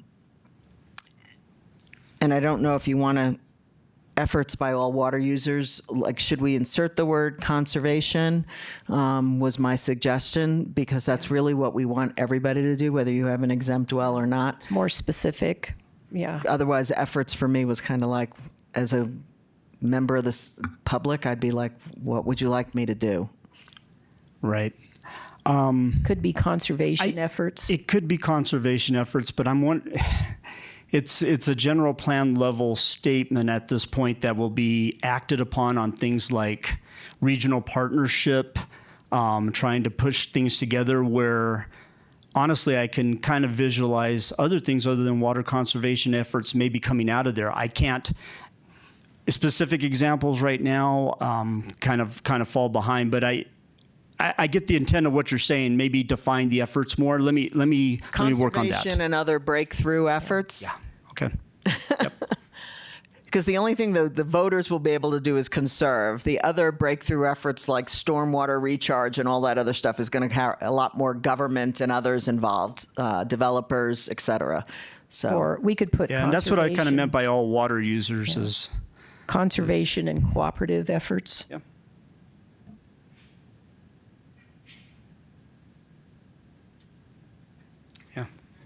Mr. Gambogi? Nothing. Okay, thank you. Okay, moving on to page 44, page 44. On page 44, there's some typos, but the only thing I wanted to understand is the chart in the middle and the paragraph below it. So this comes to what we were discussing earlier in the meeting when we were trying to understand, what's in the worm, what's not in the worm, how much more do we really have, et cetera. And so I wasn't sure how to think about the math here, because if you take the four numbers in the chart and the total of 14,529, and then you compare it to the paragraph at the bottom where it says the city is currently showing 16,912 acre feet of continuously and legally available groundwater stored and recovered supplies. Correct. So how do I think about the difference between the 14.5 and the 16.9? So if you take the 16.9 and you subtract out the 14.5, you get approximately, what is that, around 2,500? 2,383. 2,300 and something. Okay, then there are a number of commitments that the city has made to developments that don't meet the definition of commitment for ADWR that we need to sort out, and we need to subtract those from that 2,300 number. And once we've gotten that number for you, now we have something we can work with. Now we have that cushion between our supply and our committed demand, and that's what you have to grow on. And that's what we're trying to figure out for you right now. So that number's shrinking. We're sorting that out. It's going to be shrinking. It's shrinking. Our Yeah, cushion is it's shrinking. always shrinking because we are always, If we we're get that developing. math and done in time for the general plan, I mean, when I'm voting in 2025, to know that we only have Yeah. 1,500 Yeah. with all the plans going for, this is all we have left. I think that's something that would be meaningful to the public to understand, that big, tough choices are going to be made. I'd like to Right, see right. that cushion Well, buffer in the chart. So what A we, number like that. I'd love to too. I don't know if I could commit to that number right now. We're working on it. We've had meetings with our water resource consultant, Herb. We got our IT guy who's taken over the worm, really smart kid who's given the city inside ability to actually work on the worms for the first time last year, which is great. We're working through it. I'm not sure I'm going to be able to get you that number. There are so many different caveats between all the existing contracts, which are laid out so differently. If they were all just laid out with just a number, this is the water.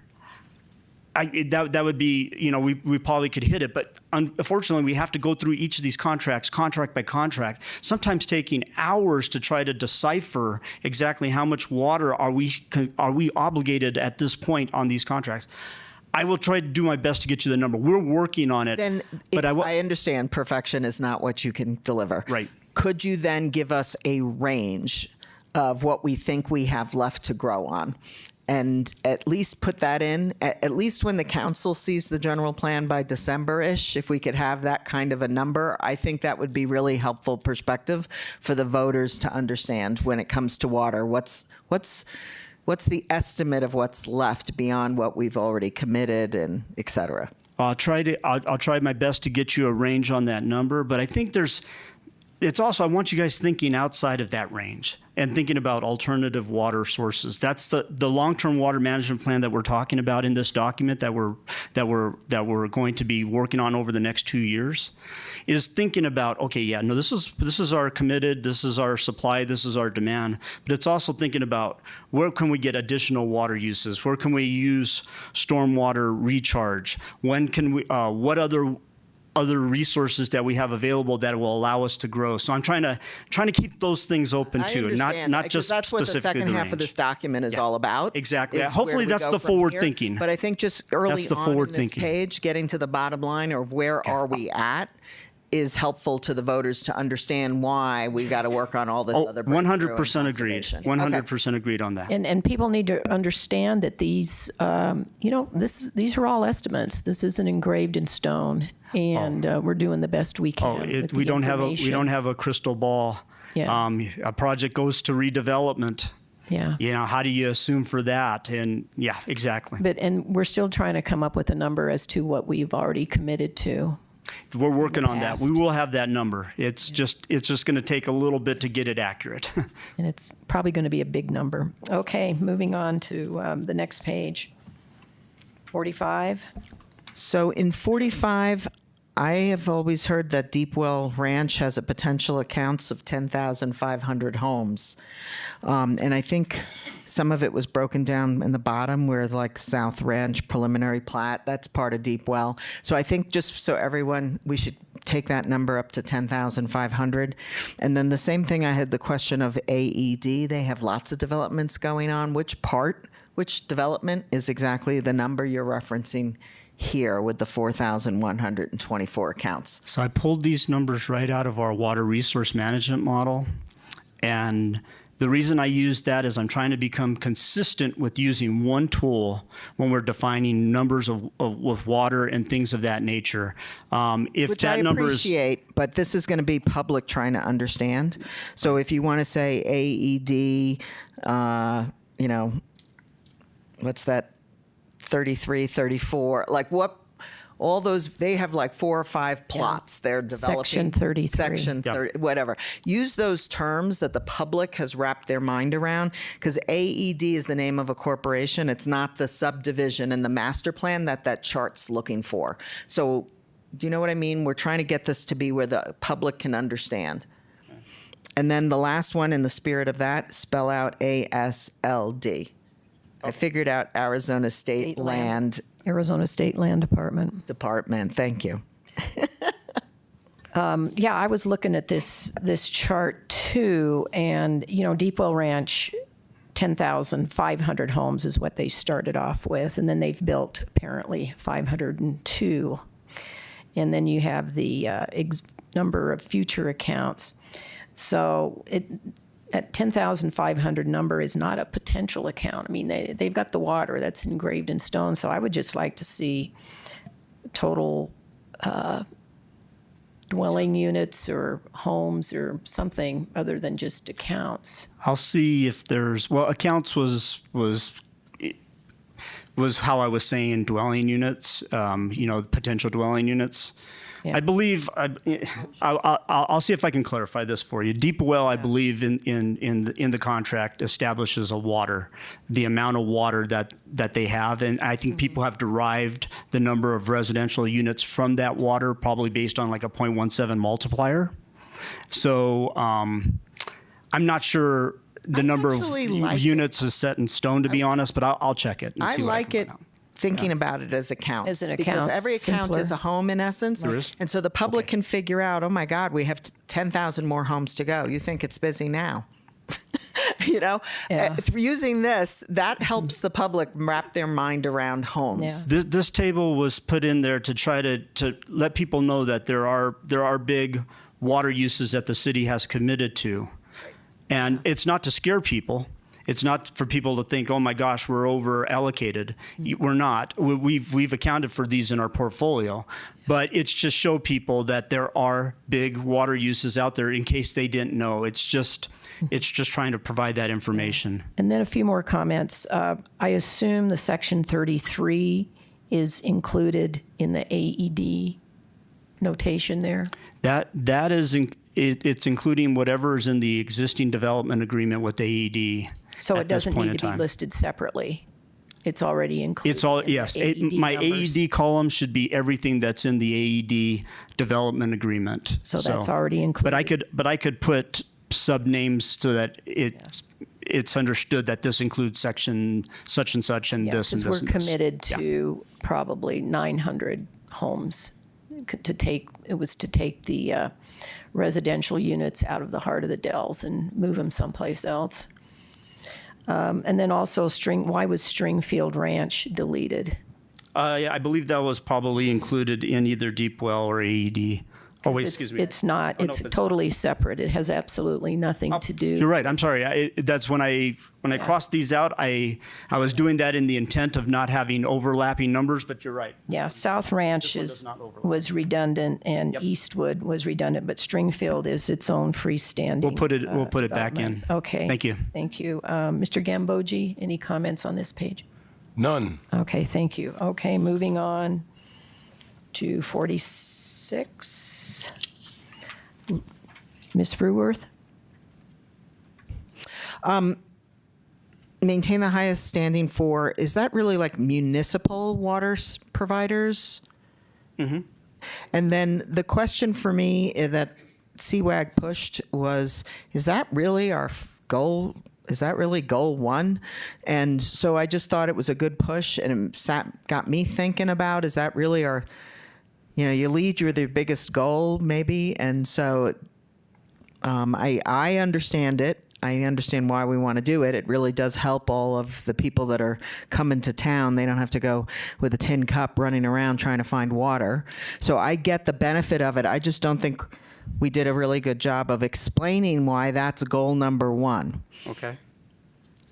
Do you have any suggestions what our goals should be there? I think if you compare us to every other town here in Yavapai County, the fact that we're assured has some certain benefits, and I think the public just deserves to understand that. So that's all I would, if that's the start of the goal and the paragraphs and pages to come are all about it. I think just people understanding why we want this designation of assured water supply is a paragraph that's missing. I will. Or an I agree. explanation. It should go close to the table we talked about with the committed demand, and it should be understood that until a decision and order is approved, we are just speculating on what our supply is and what our demand, as calculated by ADWR, is.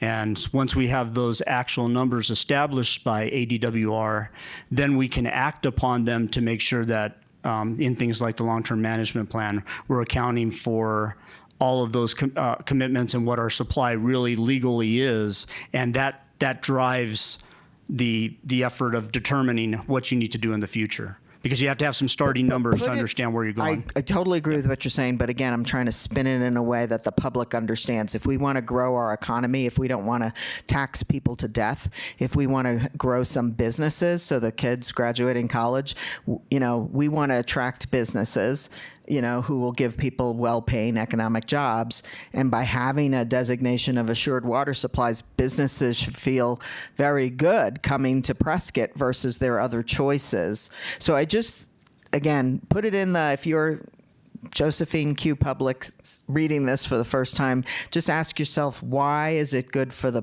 voter to think that that's a goal worthy of achieving? Moving on to local supplies and infrastructure, the first sentence, water supplies should be comma, as recognized in the city's D&O, comma, include groundwater. And I would like to expound on that and say include groundwater from the Little Chino aquifer. I think I'd like to mention the aquifer because that's our sole source of groundwater for the time being.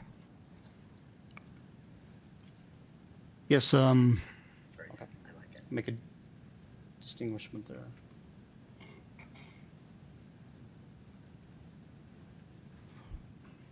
And Lois, any other comments on this page? No, I like your input there because then the next page we start talking about Big Chino. Right. And so it helps the public wrap their minds around where our water is currently coming from. So good. Let's see. So we're moving on to 47.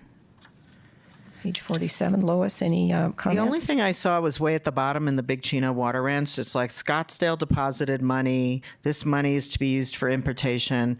I just put a question mark again, kind of like.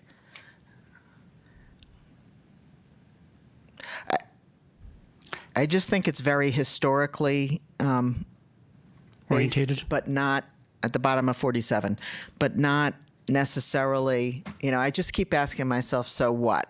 Okay. So for the 150 million or whatever you have of us later on, we're going to spend $261 million we're now saved 3.3 million of that from Thank You Scottsdale? Like, how do I interpret that? So what? Well, honestly, the general plan committee too, one of their comments on May 29th was that we should probably look at condensing this. It's rather long and wordy. So this might just not make the cut because it's not providing value like you're saying. Okay, good. Because we basically just sold that water, our CAP allocation. I remember when that happened, didn't know if that was such a good idea at the time, but we sold our water and then for that $3.394 million. I would like to say when we talk about the Big Chino Water Ranch, we should include the critical fact that it should be noted that the Big Chino Water Ranch is outside of the Prescott AMA and is therefore in an unregulated, it's an unregulated aquifer, and it's not protected, an unregulated and unprotected aquifer, because, you know, there are plans, I've seen maps of irrigation districts for agriculture, municipal use, industrial use, that it's a corridor. They call it the Sun Corridor. It starts in Tucson, on the west side of Tucson, goes away all the way up to the west side of Phoenix and up to the west side of Prescott into the Big Chino. So it is in the sites, the crosshairs, but we need to make sure that people understand that it is unprotected and outside of any AMA.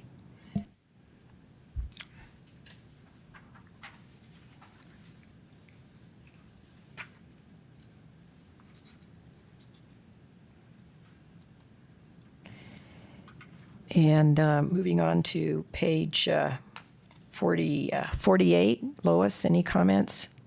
49? I think, I gave all my comments for 48 already. oh, you were on page 48? Yeah. Oh, okay. Let's see if I have any comments. I don't have anything else on 48. You know, the other, I'm sorry, I did have one in the middle of the paragraph we were just looking at with the paragraph that says serving the anticipated growth. It says importation of Big Chino water supplies could help balance the overdraft is a very unusual, we don't balance it, we reduce it, we increase it. I don't offset it, but balance was kind of, and then the overdraft to assist the Prescott AMA towards meeting the goal of safe yield. It's the Prescott AMA. I don't want anyone to think it's Prescott's goal to meet we're a citizen within the AMA. So it's the Prescott AMA's goal, and I just wanted to clarify that. I'm sorry, could you help me where you're at? Yeah, it says page 48. Okay. Third paragraph that says serving the anticipated population growth. Okay. Next line down, second sentence. Importation of Big Chino water supplies could help reduce or offset is, I think, a better choice of words than balance. And then the overdraft to assist the Prescott AMA towards meeting the overdraft. It's not going to meet the overdraft. It's 8,600 versus a 21,000 overdraft. So we still got problems. You know, but that was it was just some Thank you. helping Thank you. people. Okay. Moving on to 49, page 49. Lois, any comments? Yeah, I did also notice CWAG had a good point in it. I think it's worth fitting in somewhere around at the end of the second paragraph when you kind of get sticker shock like we all did on council a few weeks back, that funding for any future Big Chino Water Ranch pipeline was not included in the 2024 water rate, 10-year water rate. So the length of this general plan, we have not been talking yet about funding if we ever decide we're going to start pulling water out of the Big Chino Water Ranch. And I think people understanding it's out there, but it is not funded, and nor has it yet been approved by city leadership, nor the Prescott voters. So yes, it's $261 million, but it's Yes. not an approved project. As that, we've been paying off the purchase price of the ranch itself, but not for the infrastructure to get the water to our community.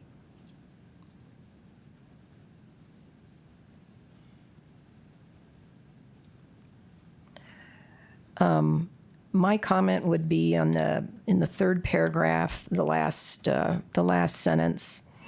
Include the possibility of affecting surface water flows. I would like to add of the Verde River. Environmental considerations include the possibility of affecting surface water flows of the Verde River. Because that's very critical. If those surface flows drop to a certain point, then SRP can step in, and we'll have to start mitigating that. And that sentence, I agree with you. It's not only just environmental, but it's also, I don't know if the other word is also recreational or social, because people love playing in the Verde River. There's a lot of tourism that we have because we have the Verde here. So there was just those kind of other thoughts beyond just monetary and environmental. It's kind of a quality of life thing for us. Mm-hmm. In Arizona, we're special. Yeah, which may in turn affect land habitats and air quality. Maybe include recreation in that.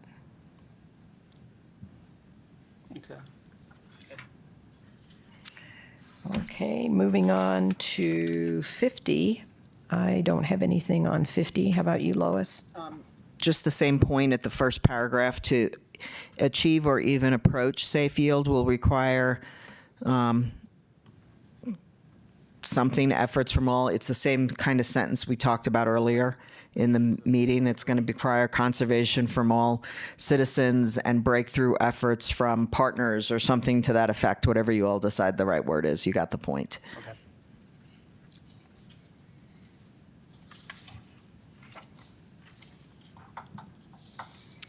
Okay, moving on to page 51. Ms. Fruworth? Yeah.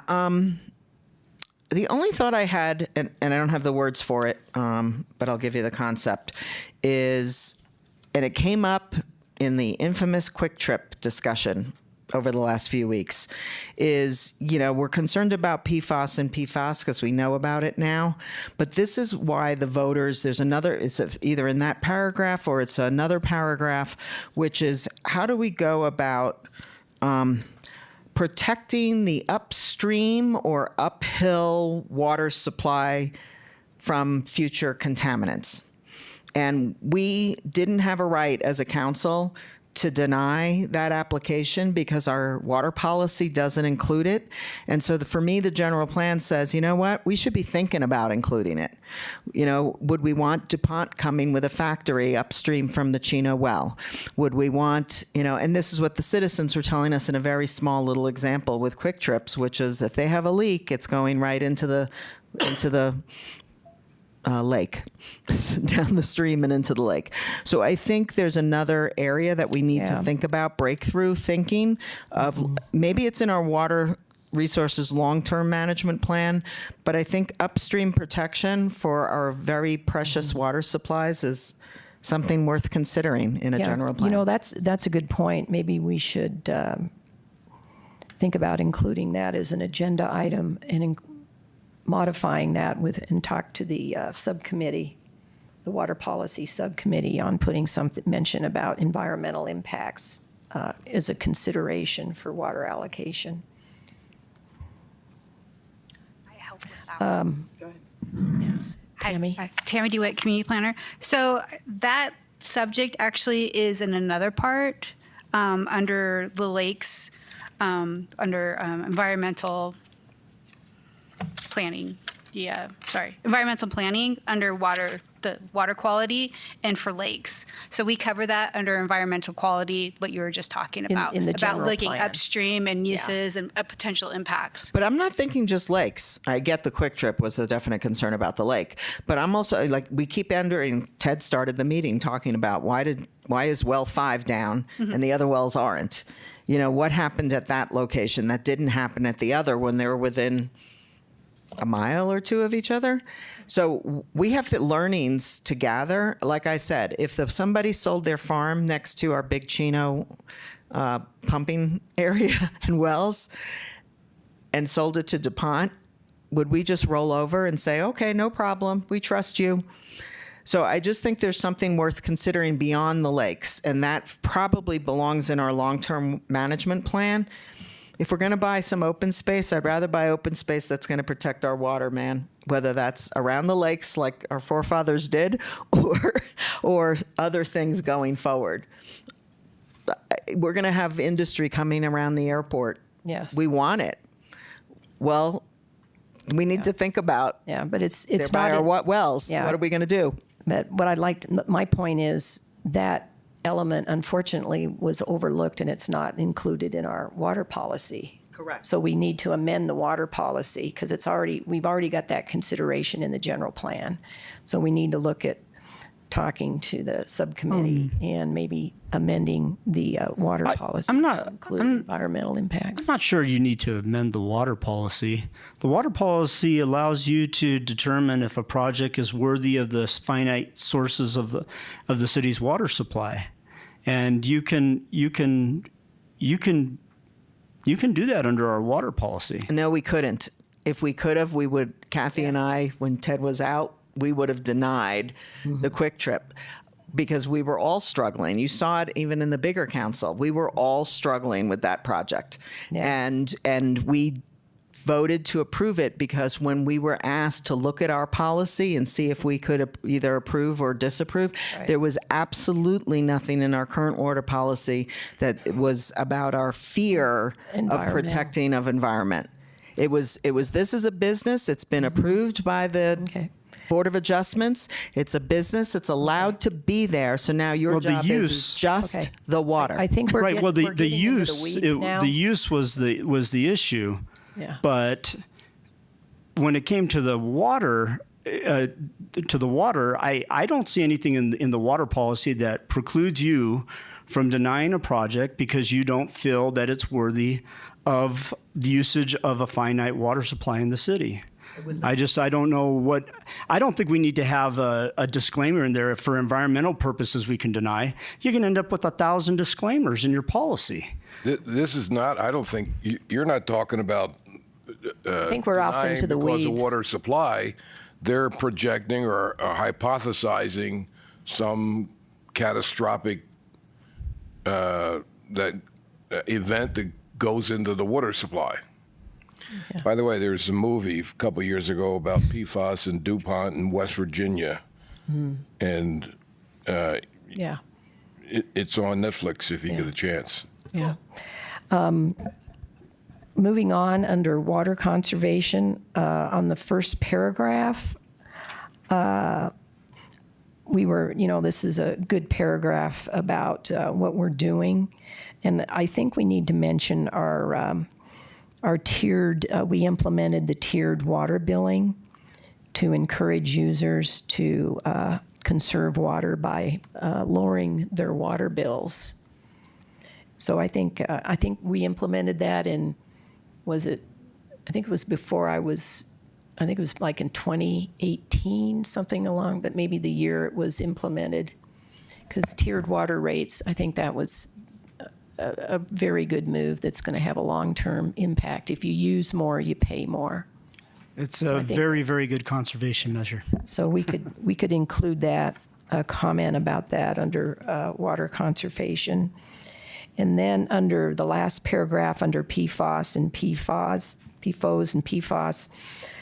when we talk about the MCLs, we need to put in the 4 parts per trillion, have that number so that people know that that's the red line that we're trying to achieve.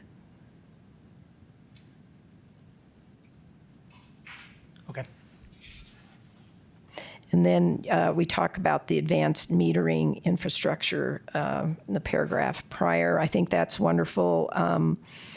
But you talk about advanced metering infrastructure, the first sentence.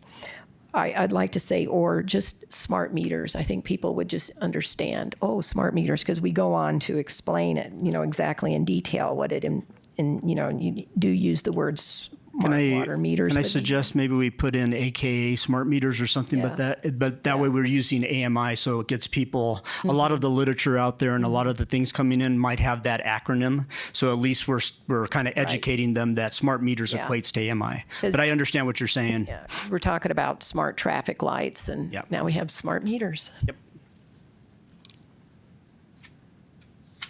Okay, and moving on to page 52, we're almost done here. I don't have any comments other than I think that it is good that we have a goal and stress a long-term management plan. Should we put in a regional management plan in that or not? The word water should be in there somewhere, shouldn't it? Yeah. Well, it says Well, it says here- water resource. Yeah, long-term water management. water resources, long-term, should it be a regional management plan? Because that's pretty much Well, key. I think one of the elements in there is let me see if before I say it, but Is the plan just for the city of Prescott?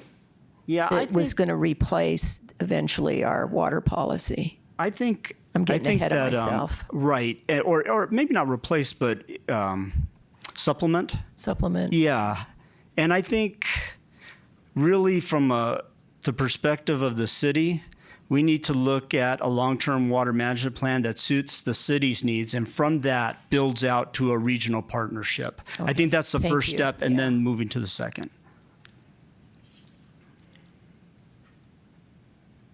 I have a few comments for 53, our last page, but Lois, you want to kick it off here? On 53, on the green stormwater infrastructure, I get the whole idea of plants, hence the Prescott Creeks whole thing. But there's also a lot of breakthrough on things we've seen out of Tucson and other communities. And I just read the Faines report for something they're proposing in Prescott Valley to have just physical stormwater where we would gather it, treat it and put it back in the aquifer. So I think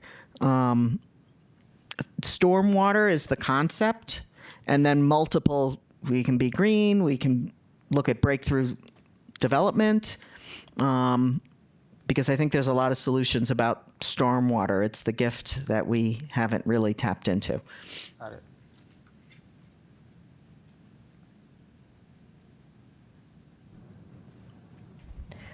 Oh, I had one more. I was of the understanding if the stormwater hit the streets, it doesn't belong to us anymore. Is that not correct?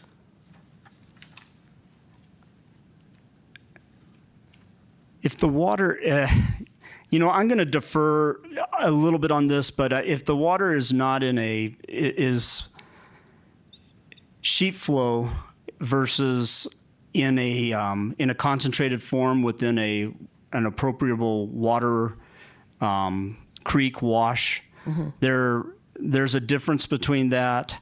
I should let me send you guys an explanation based on a little bit more thought on making sure I'm getting the wording right on that. I don't want to mislead. But I think we do have the opportunity to collect stormwater, and I want to make sure that I define it and define that right correctly. And I think it's before it hits the streets. I agree with you, Ted. I think that's Yeah. what we Yeah. learned in some Tucson video. Okay. Hey, I had one other thought here about Sure. In the water management plan. I do think all the work that members of your team are doing about improving the lake's water quality and expanding, therefore, citizens' recreation abilities in our lakes is a worthy element for the long-term management plan, and I know we're working on it. It's in another. It's in another covered in section. another section. Okay, Okay. great. Okay, well, good. But My comment on page 53, once again, we talk about MCLs. I would put in that 4 parts per trillion number. And then in the, I guess would be the third bullet point there, advanced water purification, AWP. In my research, it's also been referred to as reclaimed water. Would that be helpful to put in reclaimed so that it's more in step with what other communities are calling it, like down in the valley? They call it reclaimed water, which sounds better than toilet to tap, which is kind of like what they're doing down there. Yeah, we definitely want to use that. No, we language, don't. but, That's why. the previous term was direct portable reuse, and now they've replaced that term with advanced water purification.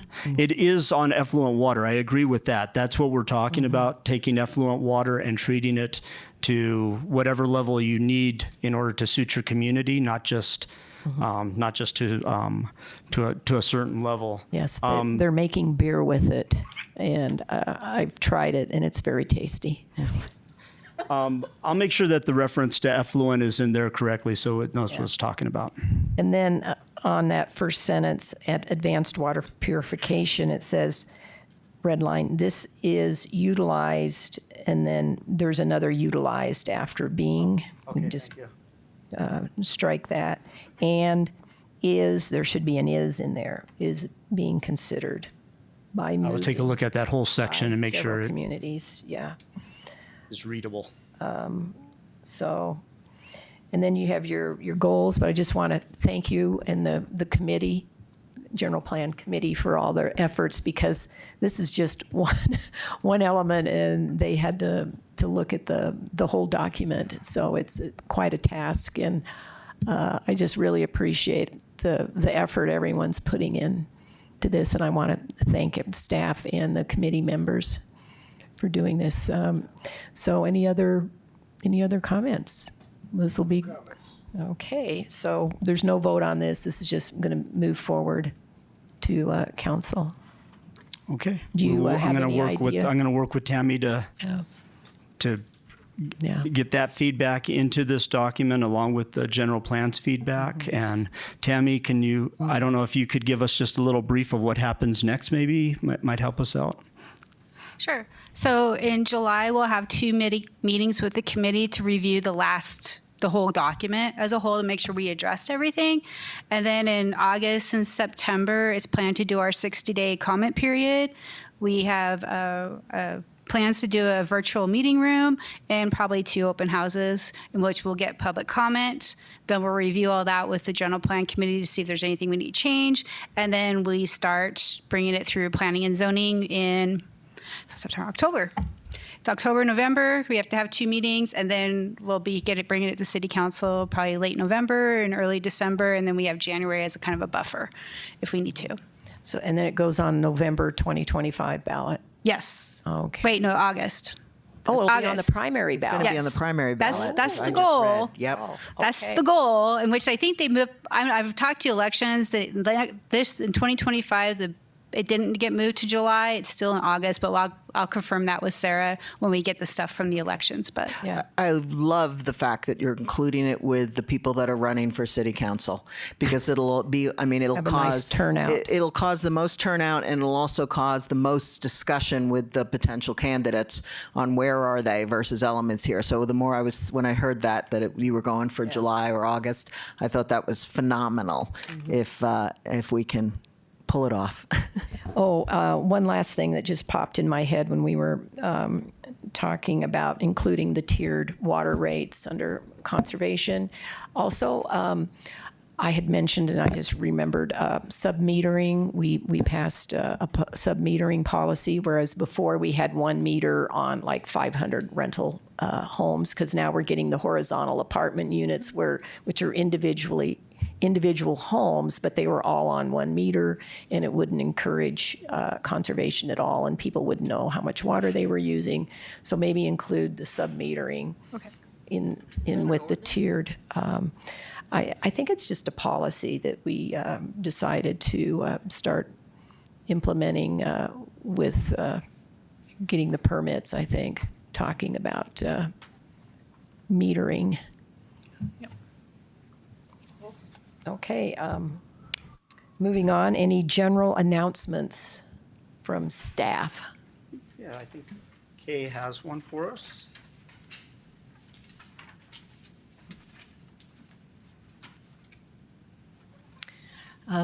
Good morning. I think it's still morning. On Wednesday, July 10th, there will be a workshop. It will be held here in this venue, at this level here in this room. And we have an itinerary, and anyone is welcome to join and participate in this. It involves the Arizona Water Association, and they'll be coming up here from the valley, and they're going to set up some tables, and it begins at 9, it ends at 3, and anyone who wants to come is more than welcome to join us on Wednesday, July 10th, on 2024, here in this council chambers. Could you email that to us? Sure. So will have a copy of the agenda there. Okay. Be happy very to do nice. that. Is this the first time this has been done? Yes. Okay, great. Well, we're making some progress. Yes, we This is are. Very nice. Okay. Well, thank you for, was that you that set it up, or how did this happen? No, actually, I heard from a couple of people in the valley, Andrew Peronis with the city of Goodyear, and Raluca Miliscu, or I'm not sure exactly how to pronounce her name, but she's with, what city is she with? I forget. But anyway, yeah, the two of them approached me about this a few months ago, and we got the room set up for this. So I'll be happy to forward this information to you. Well, great. Well, they're coming up to the sticks, the wild frontier here. Right. Well, and that, of course, is the point, because they want to get out of the desert heat. So, Okay, great. All righty. Thank you. Anything else? One more? Yeah, I just wanted to share some good news that we got from our environmental program manager, Matt Colleen, this morning, hot off the presses, that the EPA approval of the 2024 Arizona Impaired Water List has now removed Willow Creek Reservoir from its official listing for ammonium nitrate impairment. So this has been in the works for quite a while. Matt's kind of known about this, but instead he hasn't made any formal announcements on it. He was waiting for the actual list to come out. However, having that removed from the impairment list is something we've been looking forward to for a while now, and it's officially occurred. So we just wanted to share that with you. Yeah. And we'll have Matt do a focus topic sometime this year, maybe September or October, where he can go over the status of the lakes and some of the things that he's doing. I know it's not quite water resource, but I think it's definitely in the wheelhouse, and it keeps everybody in the know of what's going on. Yeah, and hopefully Watson Lake will be next. Hopefully. Moving in that direction. Okay, all righty. Thank you. This meeting is adjourned.